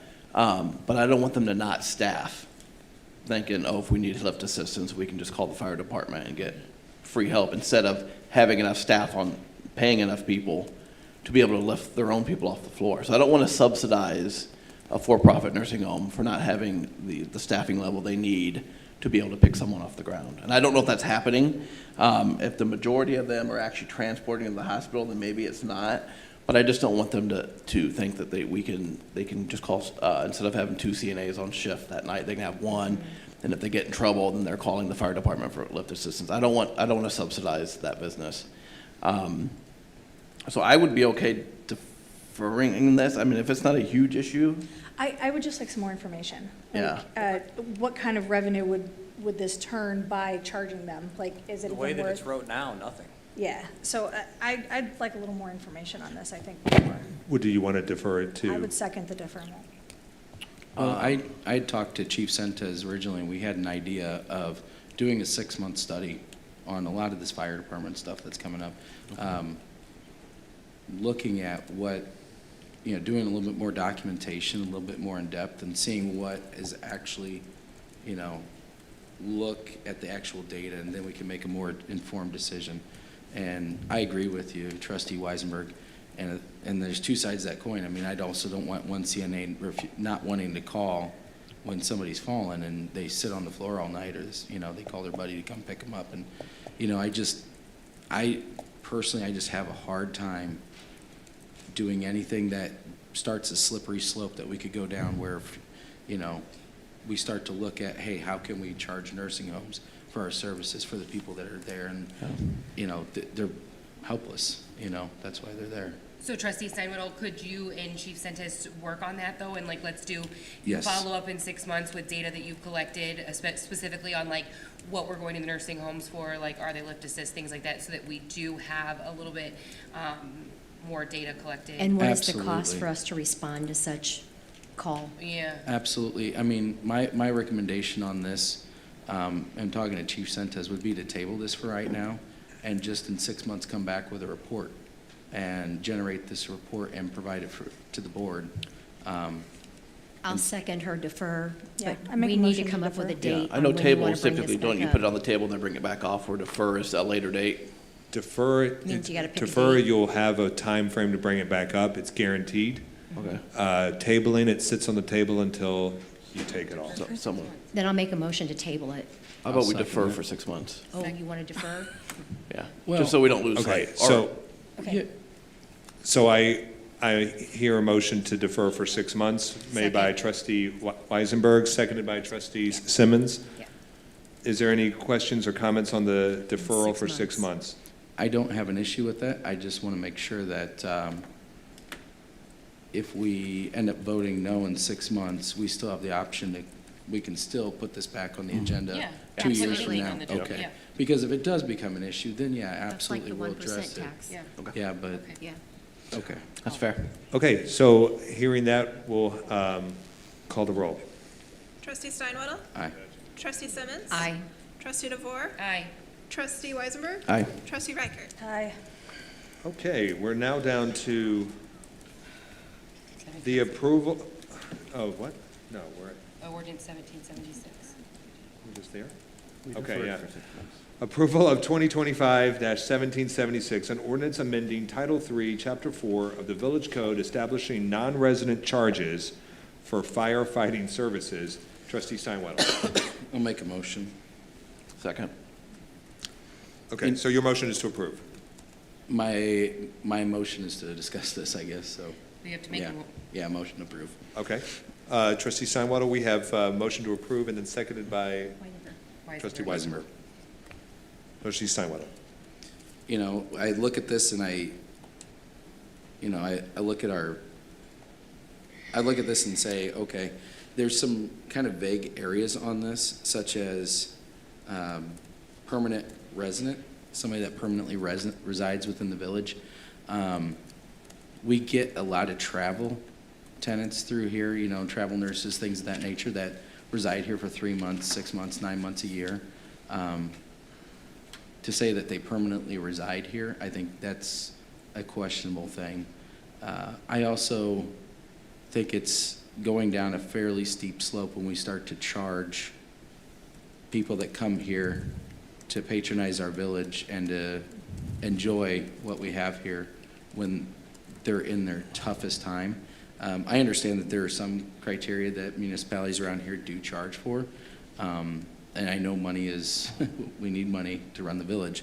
But at the same time, I have to look at if somebody's at Forest Park Nature Center, they fall, and our fire department responds down there and gives them a level of care, should they be getting a bill at that point? I think is kind of the question. If somebody falls leaving the restaurant or an elderly person falls, you know, are we charging for that as well? Is kind of where we're going with this. And to me, it's kind of a big question, slippery slope, in my opinion. So I thought the intent of this ordinance was to Vehicles? offset the liability we created for the taxpayers by allowing Peoria to charge us for fire services. For instance, if someone lives in Peoria, they come into Peoria Heights, have an accident, they get stuck in their car, the city of Peoria is going to send us a bill for their citizen for getting an accident in Peoria Heights. So the resolution that we approved for the fire department services for paying for automatic aid creates a massive liability for the taxpayers in Peoria Heights. So this is basically just giving the bill that Peoria gave us back to the citizen that's in Peoria. I know this sounds kind of convoluted. It's kind of an unprecedented thing we're in, but we have a tax liability, a liability to our taxpayers that is created by citizens of Peoria. So I don't think if you fall at Forest Park Nature Center, you should get a bill. This is just for the services that Peoria is charging us for, the Like vehicle. extrication Yes, and the vehicle. extrications. Yeah. Now, I understood, if I may, Trustee Weisenberg, that Chief Artist said that Peoria was doing that, that Peoria charges for accidents in the Peoria community. So Yes, if they one of bill us the gets in an insurance company of the Right. person that they're caused gonna the check it. accident or that's involved in the accident. And I did ask that question, that if we were charged by Peoria for an extrication, will Peoria also charge the individual that's in the accident? But he said it was within our municipality, so we would have that right to bill that person that was in that accident, correct, Right. Mark? That's right. All right, just, So council, Interjecting when that. you wrote this ordinance, was the intent to shield the taxpayers for that liability from that resolution? This was actually drafted before we discussed the contract with Peoria. Okay. We discussed this about a month ago, Okay. and. I remember that. So it was prepared at that time, and it's being brought up now. I think, based on the more recent discussions, it would be perfectly appropriate to add to this that any bill that we get for, from the city of Peoria for a non-resident, Yes. Peoria, Pekin, Yep. Washington, wherever, would be part of that bill. So in Yeah. other words, if we get charged $2,500 for an extrication and it's a non-resident, then Yes. it makes sense That to was, pass that was what I was trying Are to we- accomplish. Point of order. So, from what I understand too, Mark, I mean, the Fifth Amendment that Trustee Weisenberg offered on the last ordinance, creating the agreement with Peoria, did exactly It what did. this document is doing now. We're just codifying it into our code. But the amendment from our minutes, that Trustee Weisenberg made an amendment to add Section 7 to authorize the village administrator to implement all procedures and agreements necessary to recoup costs for any incident where fees are incurred by the city of Peoria for services provided to non-resident of the village, whereas reimbursement is responsible party for their insurance. Yeah. And that passed 6-0. So, Yeah, so that's the bill we get from Peoria. Right. Yeah. so this So I is- think that's already in place, Okay. based on the adoption of the resolution at the last meeting as amended. Right. So is this redundant? It goes beyond that to any services that we provide to a non-resident. I'm not sure. Yeah, so. I'm not sure I'm there on any services. Yeah. I want to recoup the bills we get from Peoria if it's not a Peoria Heights citizen. I agree with Trustee Weisenberg on So that. this would be, the way it's written, it would be, I mean, they're not checking IDs before they pull someone out of a car. They are, Washington resident, East Peoria resident, anyone is going to be Yeah, I'm, charged.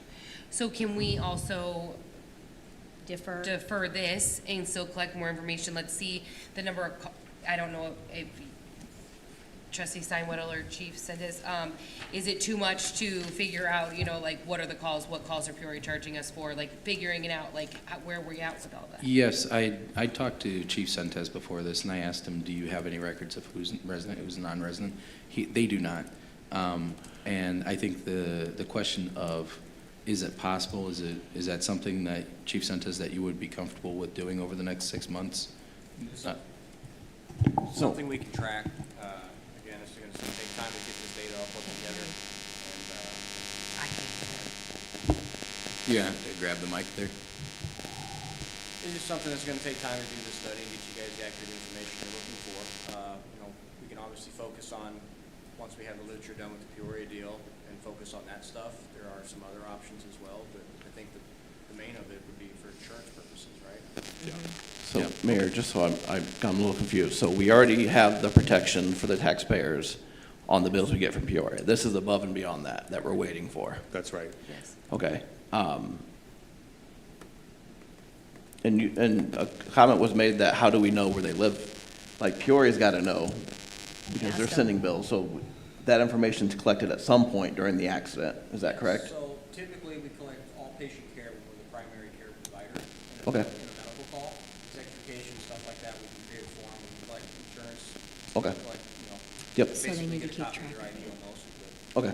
yeah, So we do collect that information. We do know where they live. we do.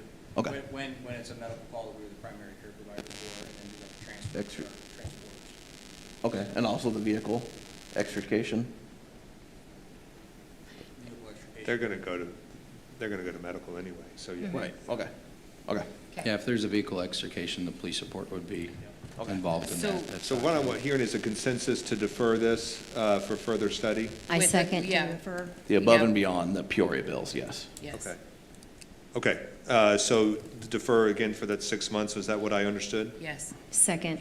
Okay, so motion to far defer out? for 6 months by trustee DeVore, seconded by trustee Simmons. Any further comment or questions? No. All right, all those, roll call, please. Just a second, Mayor.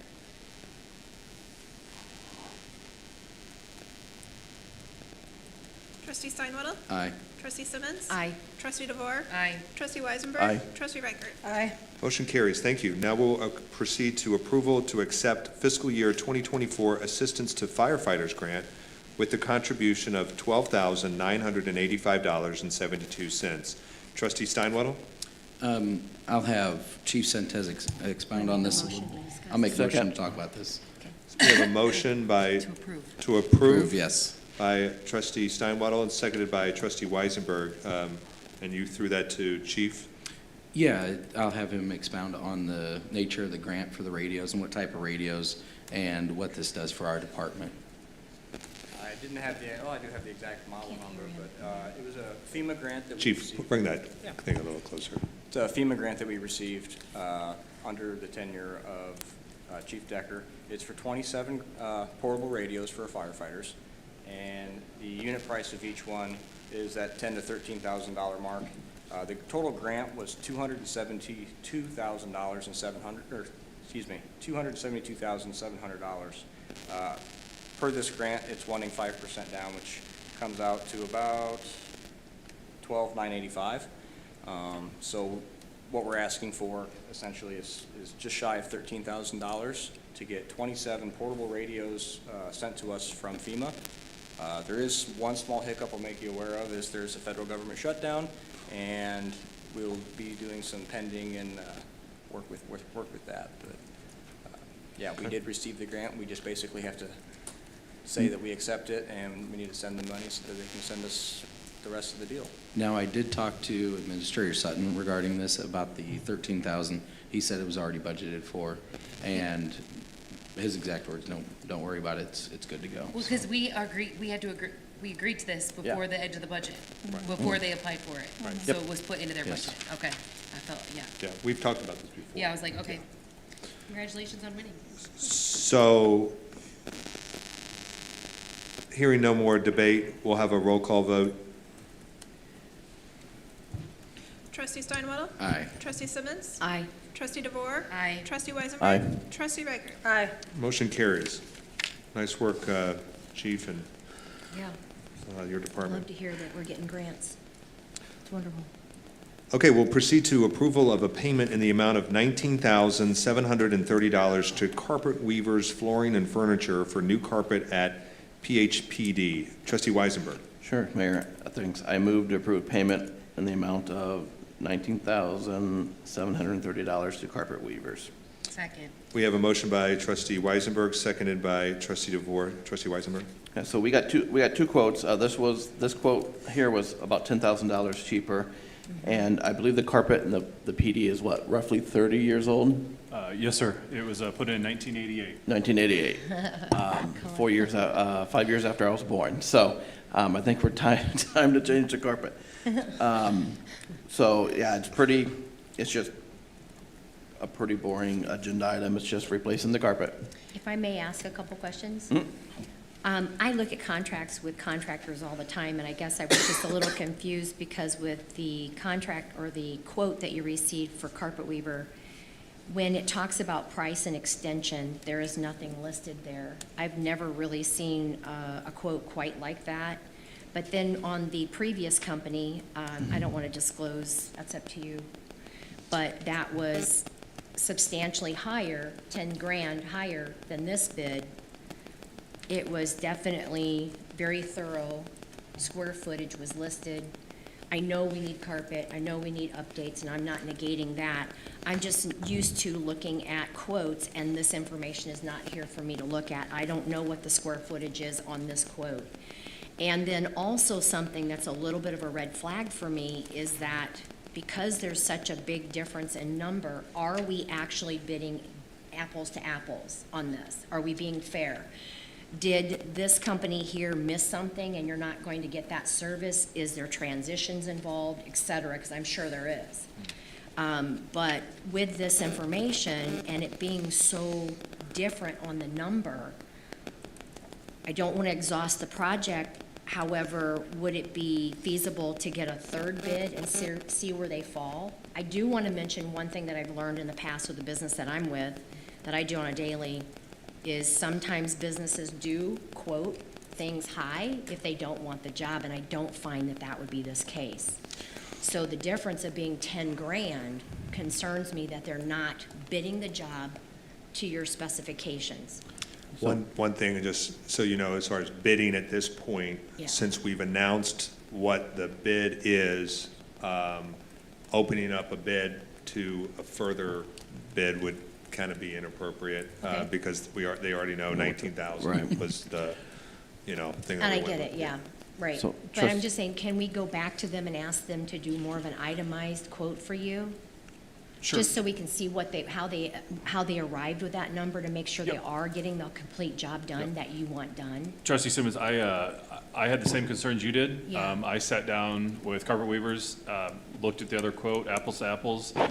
The reason there were some blanks in there is it was basically waiting to see what kind of carpet we wanted to go, Sure. what color on the runner against the wall, stuff like that. So if you want to see that, I can try to get that for you. It was basically apples to apples. It was But you taking saw our it. furniture down, taking our Okay. furniture apart, moving it, putting it back, putting it all back together, because obviously you've been in the PD, there's interview rooms, there's desks, there's, Yes. all that stuff was on, I wanted to make sure before I approved anything. Yeah. And yeah, it was, now, a little bit of Carpet Weavers is they also do, they give a little bit of a government discount. They're also Great. ones that did the Peoria Heights grade school and high schools. Great. So So you have they, I think the disparity in a history in with price it. was Okay. because of the discount they gave to the government. Wonderful. Thank you And- for the explanation, Chief. I appreciate that. And you're comfortable with this quote and the product that they're going to put down for you? Yeah, Okay. yeah, 100%. We looked at 4 different colors, 4 different types Sure. of carpet. We everything- worked with everything. them at the school, and they're wonderful to work with. I didn't mean to dissect it. I just no. wanted to look at it because Yep. that's what I do. Yep, I had the And exact same wanted to make sure questions that you did. we are there. Yep. I trust that you looked at it, and Chief, I appreciate your time. Thank you. Thank you. Thank you, Trustee Simmons, for bringing your knowledge to this as well. So, any other questions or comments on this motion? Hearing none, we'll have Clerk Turner call the roll, please. Trustee Steinwaddle? Aye. Trustee Simmons? Aye. Trustee DeVore? Aye. Trustee Weisenberg? Aye. Trustee Reichert? Aye. Motion carries, thank you. Now we're down to ordinance 2025-1776, an ordinance approving and authorizing the execution of a Business Development District Number 1 redevelopment agreement by and between the Village of Peoria Heights and SRP Capital. Trustee DeVore, do you want to fill in for Trustee Kazam? Sure, I make a motion to approve 2025-1773. Do I have a second? Second. Motion by Trustee DeVore, seconded by Trustee Weisenberg. Trustee DeVore? I don't have a lot of information about this, other than what you guys have in front of you. Mark, did you work on this? Would you like to explain it? Sure, we received a BDD application from SRP Capital for work that was done at, I believe it's called Prospect Mall. And so that involved some of the permanent shade sails that are on top and some of the hardscape on the outside. And this complies, I know we had some discussion. We did have some discussion, yes. We went through a couple different things. This was well and above the $10,000, and we just had to make sure we had the right materials actually being submitted on the application that did fall. So everything that was submitted was in compliance with the BDD. Okay, so this is for the Prospect Mall building? Yes. That has that salon in there. I assume they sell certain products, No, generates so art. that's different. That's one side, right? No, this is Prospect, these parcels include the Artemis business. Yeah, that's what The I'm talking Cold about. Dark Shell behind it, and then Baird Financial. Okay. So all of it. Yes, and this is for the landlord. Previous to this, because I was involved in some of the leasing there, Artemis has already received BDD funds for their signage because they do have some retail sales. This is for the landlord to recover money for common area improvements.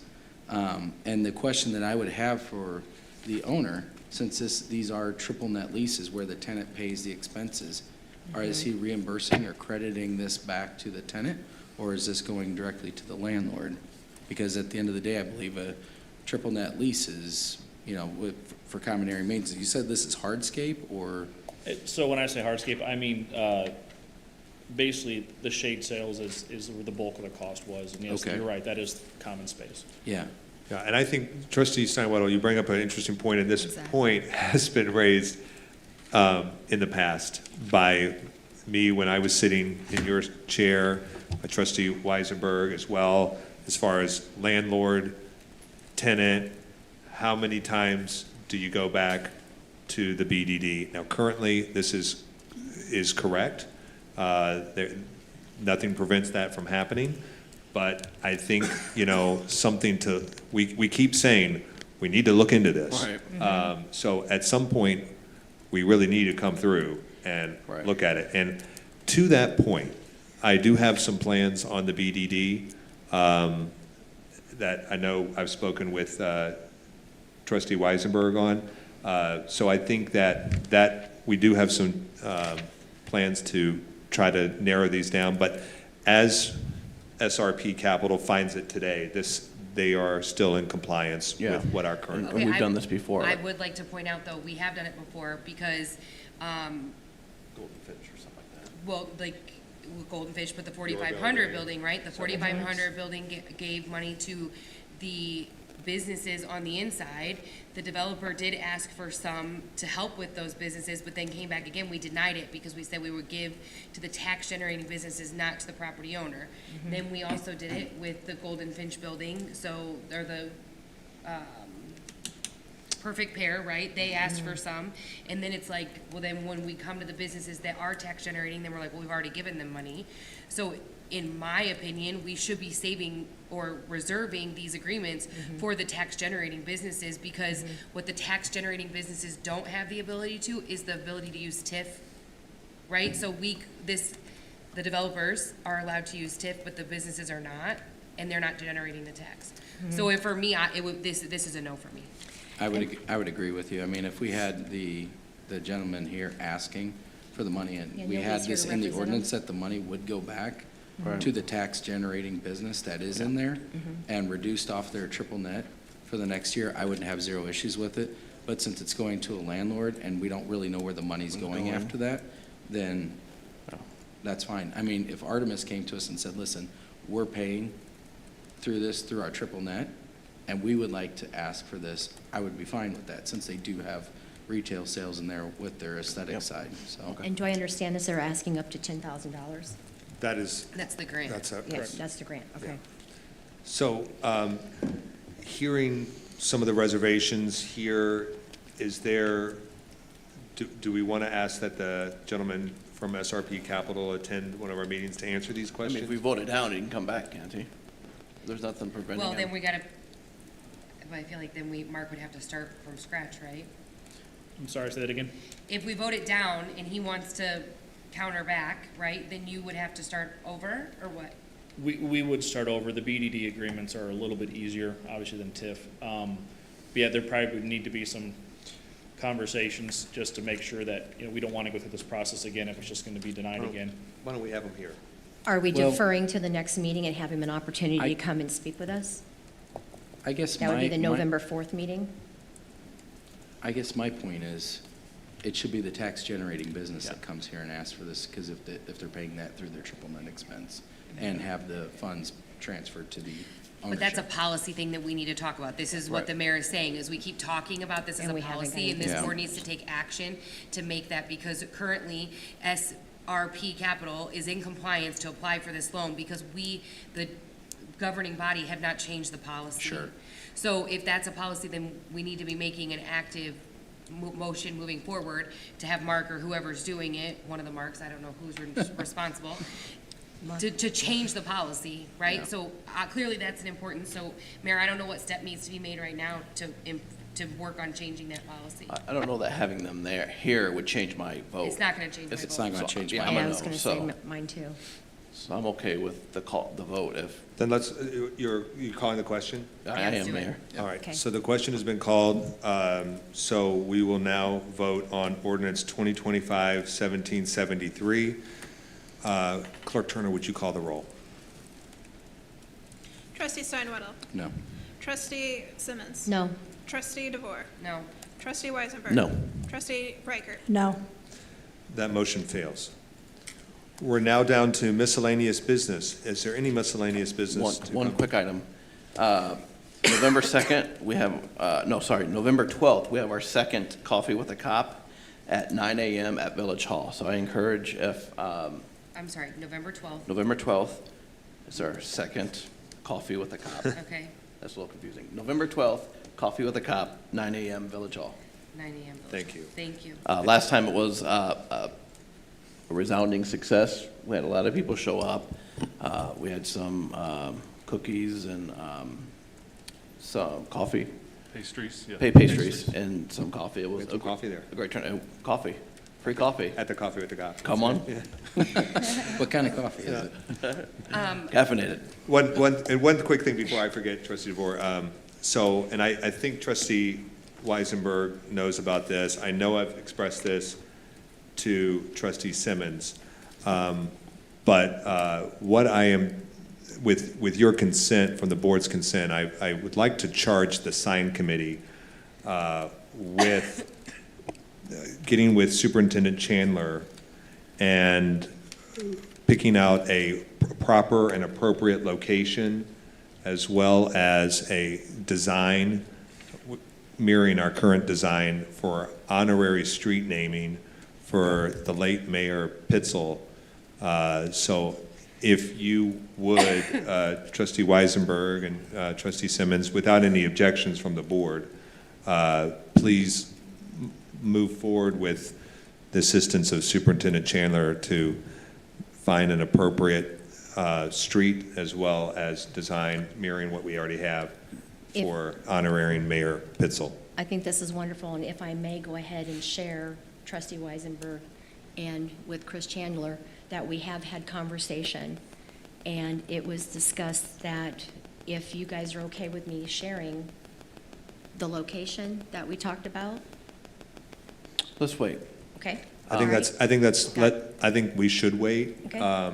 We have. We have the just- design and, If we're going to change the design, I I almost think we should change the Roger Okay. Bergia one as well, because I think they should be uniform. I do think they should be uniform. Okay. So, You wanna but change it? to. I think we should. To that point, I mean, again, let's be mindful of funds. But Absolutely. But in any case, just remember to the public that on November 2nd, which is a Saturday, sorry, November 1st. November 1st, from 9 till 11 at the Peoria Heights Christian Church, Mayor Pitzel will have the visitation, followed by the funeral, and then a graveside service at Swan Lake. So everyone's invited to attend. I think the police will have some role in that as well. Thank you, Chief. So hopefully everyone can make it. Trustee DeVore, I'm sorry. No, it's okay. I have two things. One, what do we need to do to change this policy to the BDD? So there have been some preliminary conversations. I will have something to come before this board at our next meeting. Okay. So I think enough time has passed, Trustee Weisenberg, so I will have something at this next meeting to address that issue. Thank you. Okay, then my other thing that I wanted to discuss is, where are we at on our 250th celebration? Like, I'm a little concerned, like, I don't even know, like, who's supposed to be running the committee for that, like, I'm just nervous that we're gonna get a little quickly run out of time for that, so Yeah, so. guidance, direction, conversation that we could do for that? So, Trustee Reichert, I will say, I'm gonna take some of the weight off of this. So I did get word back from the IML, and they did receive our penny. So, Check. so we've got that That's taken hard-earned care of, penny. yeah. So I've Thank That was started- $4 on eBay, but mind you. Trustee So, Kazam has spoke with the Peoria Museum. I have talked with some of the members of the Chamber of Commerce and some of the Alumni Association and the school and things like that. So preliminary conversations have kind of started, but I am open to all ideas. Okay. I will not tell anybody no right now.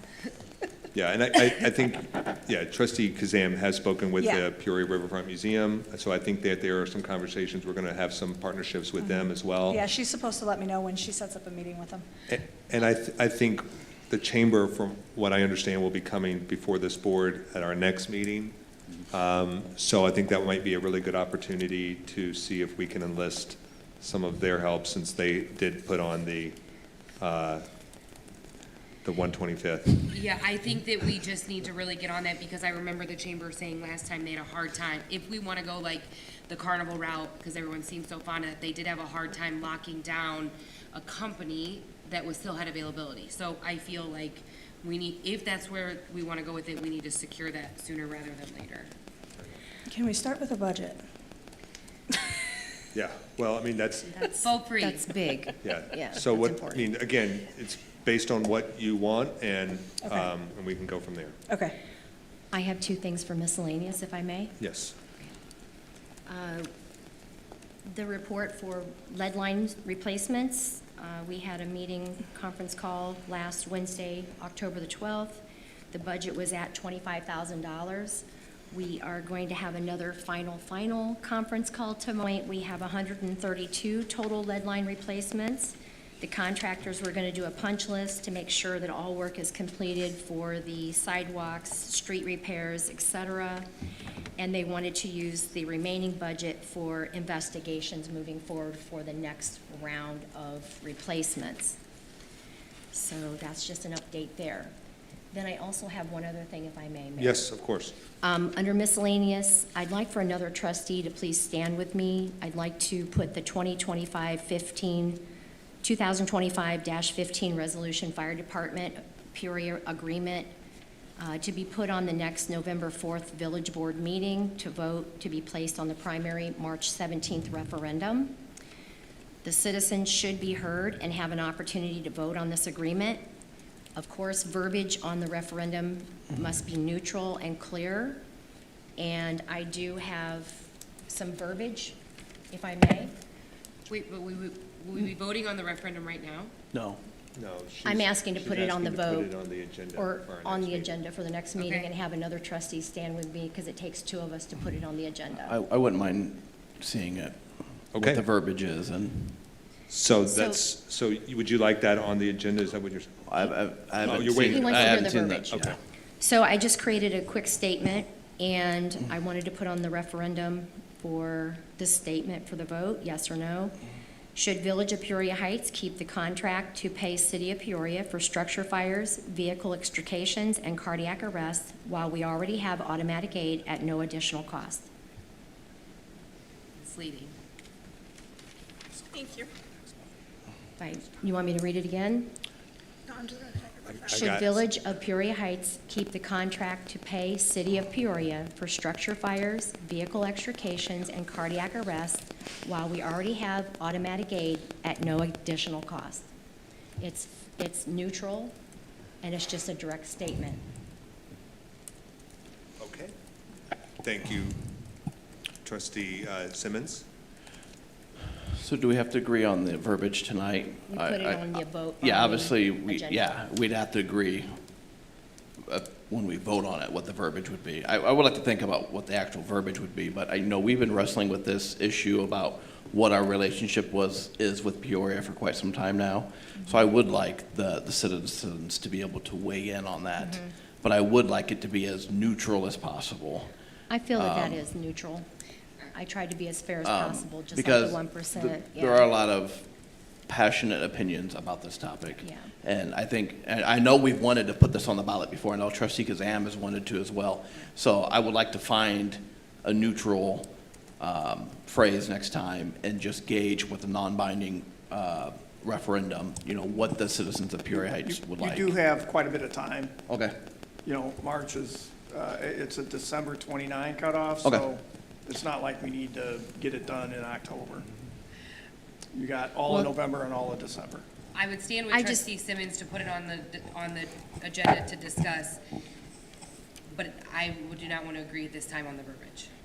I understand that, thank you. So discussion only, I'm sorry? discussion only? Yeah. For next time, yeah. Okay, so from what are you fine with that, Trustee Simmons? I am. I think we need to open that discussion. Okay. And so I'd it- like to give the citizens the opportunity to weigh in on, So discussion agreement only item regarding, 2025-15 Resolution Fire Department and Peoria Agreement, right? That's what I call it. okay, yeah.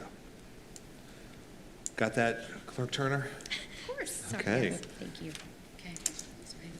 That's everything I had, Mayor. Thank Any you. other miscellaneous business to come I before would the? like to kind of give an update on where we're at with things. As far as Chief Sentes coming in, welcome. Yeah, I honestly believe you're going to do very well. One of the things that Administrator Sutton has done is we've gotten Chief Sentes into some higher level training with Peoria Fire down at their multi-million-dollar academy, which is the other side of this agreement with Peoria, is that we do get training. So I know he's had yesterday, today, and tomorrow, I believe you're going to be, and you can kind of give an update on what that training is. Till Thursday, and then again next week, Monday through Wednesday. Yeah. Wednesday will be the test, but it's just some advanced firefighting techniques. Yesterday I was down at the tower, today I was in the south end of Peoria, working along with the academy class, doing some command structure stuff, and just general fireground operations, and just getting some reps in and making those contacts with some of the Peoria guys that were there, the instructors and such. But it's the start of that better relationship with them as well. Is this kind of like a train the trainer type thing? Are you learning stuff and then bringing it back to the firemen? Yeah, so I am a licensed instructor with the Okay. State Fire Marshal's office, so I can take some of this content and take it to our own people. Outstanding. They do have some levels to what, a scope of work, so to speak, but Outstanding. this is the groundwork. So Awesome. There's a lot of improvements that will be coming soon. Awesome, thank you. Another thing is, we did have an introductory meeting with Chief Solberger, and one of the things that he did tell us was that he's under the impression and agrees to do this, put one or two of our guys through the full-time academy as part of this agreement with them. That is an invaluable tool to recruiting talent into our village fire department. That academy, I'm not sure the length of it. Chief Sentes could probably expound upon that, but it's departments from over the state will send their firefighters here. And for, our volunteers that come in that want to work part-time with us, obviously there's going to be some commitments and things like that discussed between the person coming in and who we give that spot to. But I think this is a great thing for our fire department to grow with. So if you want to talk, if you know anything about the academy there at Peoria. Sure, I think what they're going for is about 2 academies a year, one in the spring, one in the fall. And it's a 10 or 12-week program, kind of depends on what the scope is. But yeah, again, they're having many career departments come, and now that they're accredited as well. And it opens a lot of opportunity. And even if we have people that might not be able to attend the entire academy, hey, it's broken down into sections and hours. So if somebody has this and this one, well, you can take this advanced one, kind of like what I'm taking right now as a refresher. So lots of possibilities, and it's a lot of basic, advanced, and like hazardous materials and such, and MBAs, and it's very broad. It's not just firefighting. It's a little bit of everything. So they do it in the spring and the fall? That is what I've been told. And we get 2 spots in the spring and in the fall? It sounds like 1 or 2 is what I think it might be 1, but One each spot. class going through. Again, One spot in the It was spring. just talk over coffee, but it was Okay. 1 or 2 positions each academy. Now, Okay. I mean, that's Can stuff we we find can out talk for with two? them further. Yeah, I think it's Can we going get to depend. clarity on that? Yeah. Aim for 2. If we Yeah, can. I will.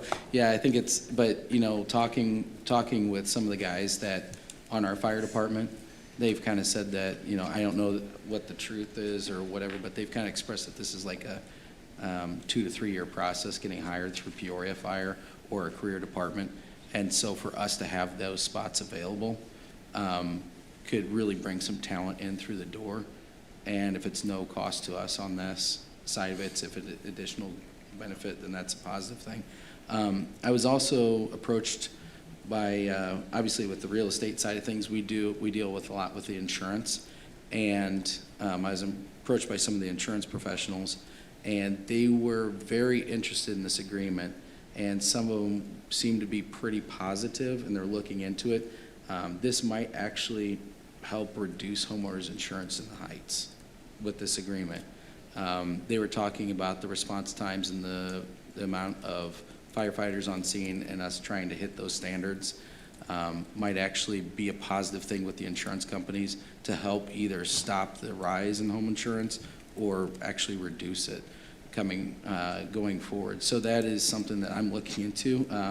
If there's some things that we need to do on our end, that is something I would absolutely love to give our citizens, would be a reduced rate with your homeowner's insurance through better fire protection. While Were we're- these parties going to follow up with you on that, or? Yes, yeah, Okay. yeah. Okay. Well, great. Any other miscellaneous? Hearing none, we are down to general comments from the audience. If anyone would like to come to the podium, just give your name, address, and try to keep your comments to 5 minutes. Jody Ford, 4004 North Illinois. I wrote a letter last Friday, an email to everybody on the board. I feel that the residents need to hear it. Trustee Steinwedel has posted some very false information on his trustee page. I would like to clarify this misinformation.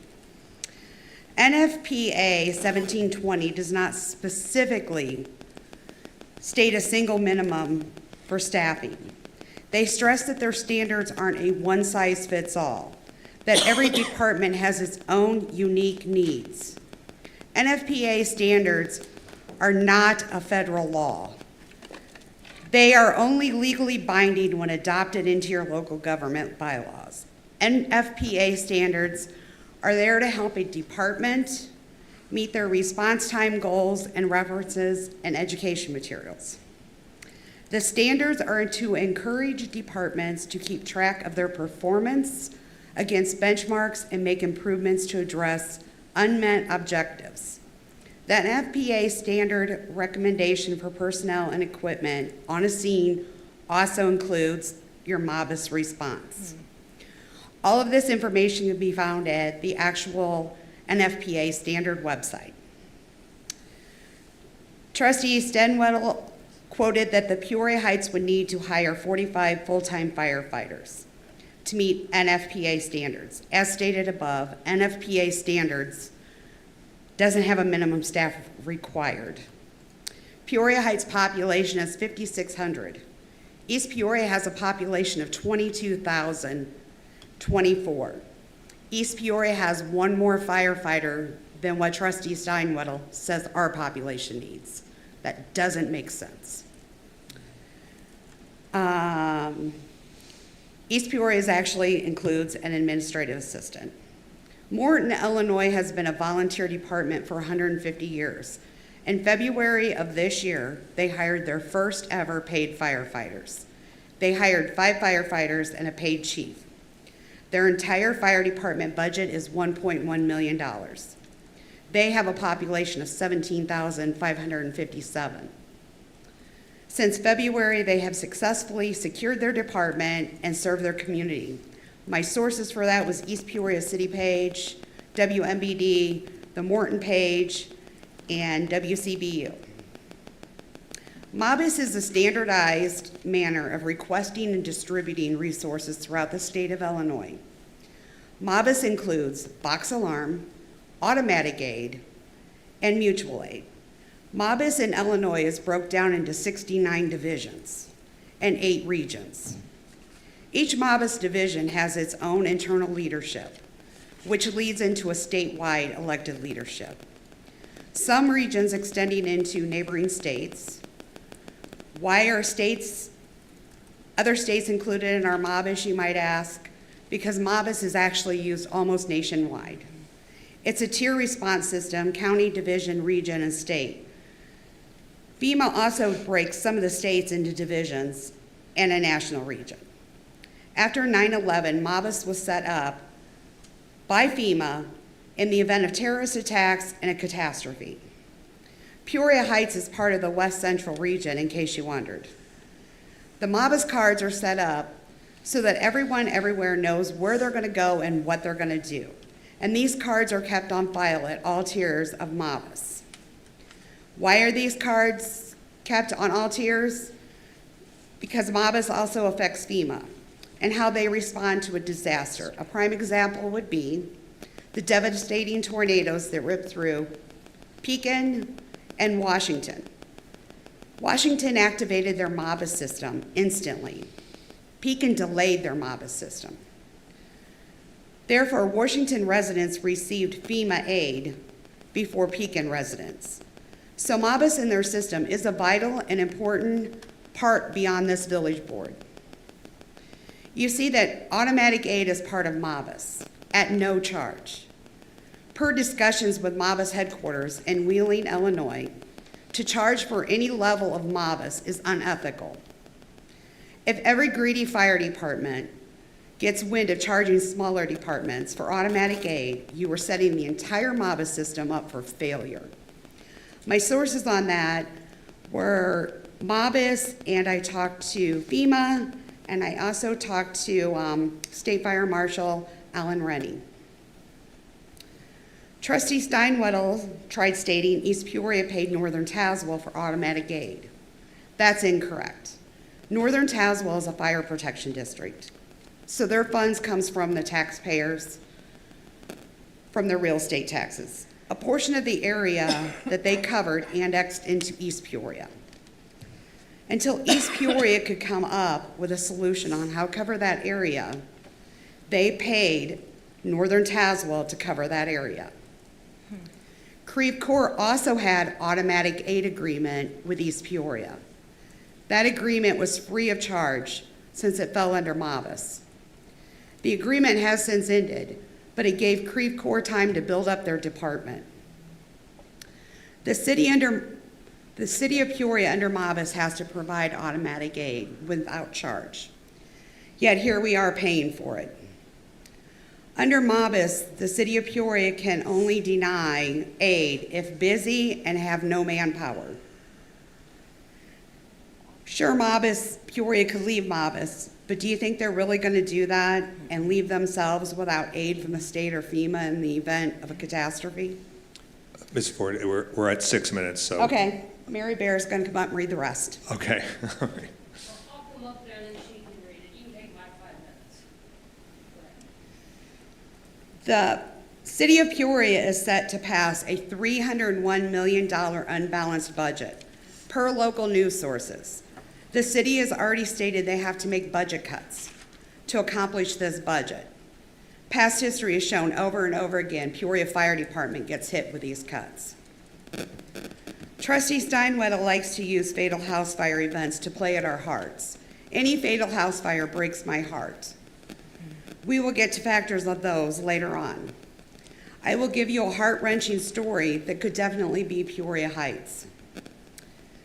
South Beloit Fire Department was having struggles, as many fire departments do. They reached out to Beloit for paid assistance. South Beloit paid $1 million to Beloit to staff their department with 3 firefighters per shift 24/7. Beloit agreed. Beloit figured they would get a fire department grant to cover the cost. That grant fell through. And Beloit, even though they took South Beloit's money, they left South Beloit without fire and EMS service. The contract was supposed to be for 5 years with annual reviews. Less than 1 year in, Beloit is fighting to end the contract. They have called upon state leaders to help end that contract. Yet, because South Beloit put all their money and they're going to save us into Beloit, they were left with nothing. They actually had residents suffer fatalities from fire and medical. It sounds pretty familiar because Peoria Heights is putting all their trust and all their money into a city that's already discussing major cuts. That's extremely frightening to the Heights residents. Sources for that were the local TV stations, Beloit and South Beloit Fire Department. Now back to fatality fires. Before starting, you need to ask West Peoria and Bartonville what the outcomes of those investigations by the state fire marshal were, the fatality fires. 30 years ago, somebody could actually survive in a house fire for up to 18 minutes. Since 2000, the amount of structure fires has remained the same. However, the fatality rate has increased drastically. Why is that? And why can't someone survive in a structure fire for up to 18 minutes anymore? House materials and furnishings 30 years ago were made from natural materials. Today, building materials and furnishings are made from synthetics. Example, plastic, foam, rubber.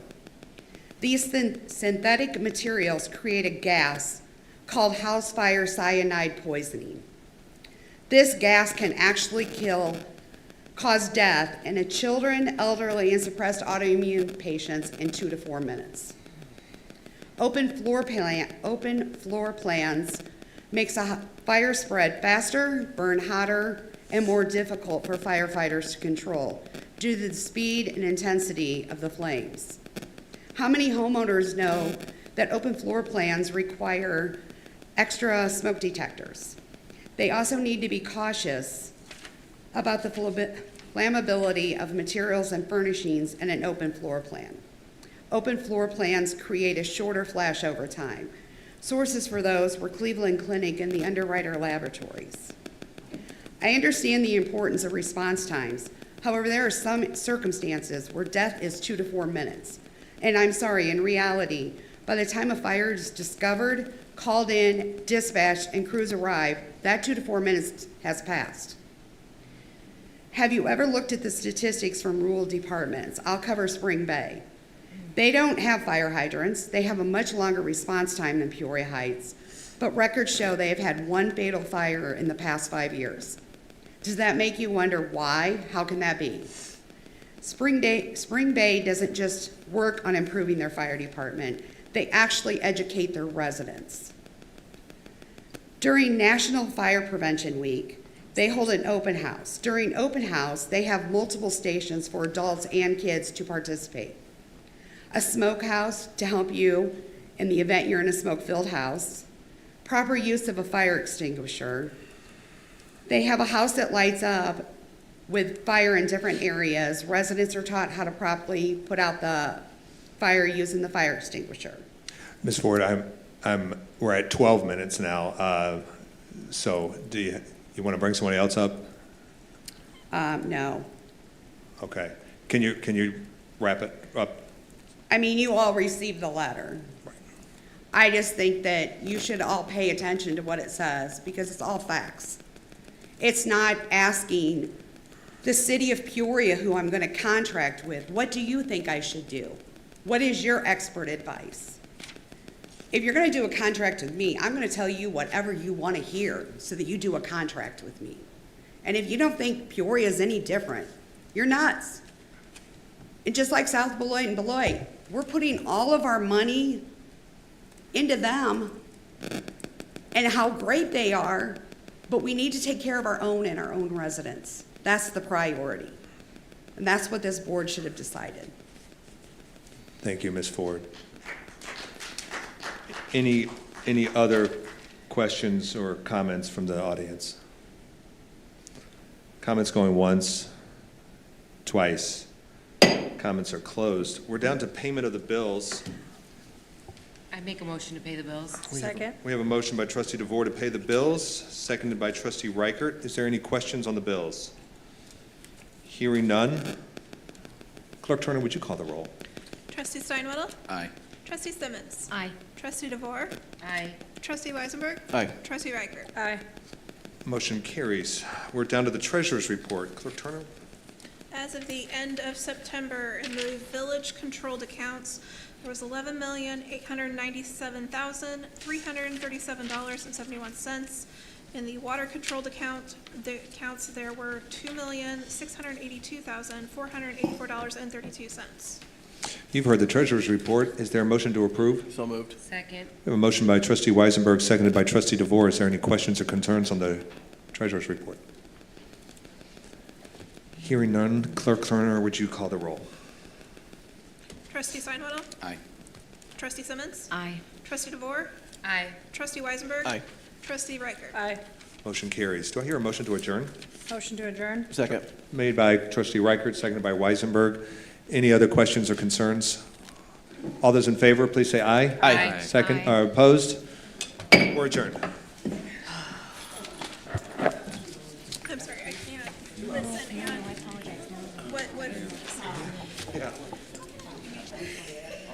or did I miss my opportunity? I apologize if I don't mean to do that. Sometimes it's too much.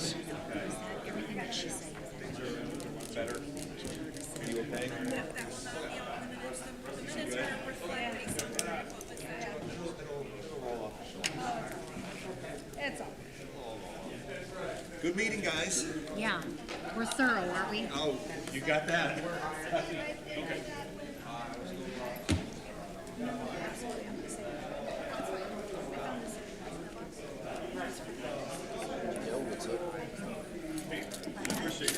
Yeah, I wasn't, it was just something that I do, and I wanted to look at it, and I thought square footage, extensions, nothing was in there. That worried me.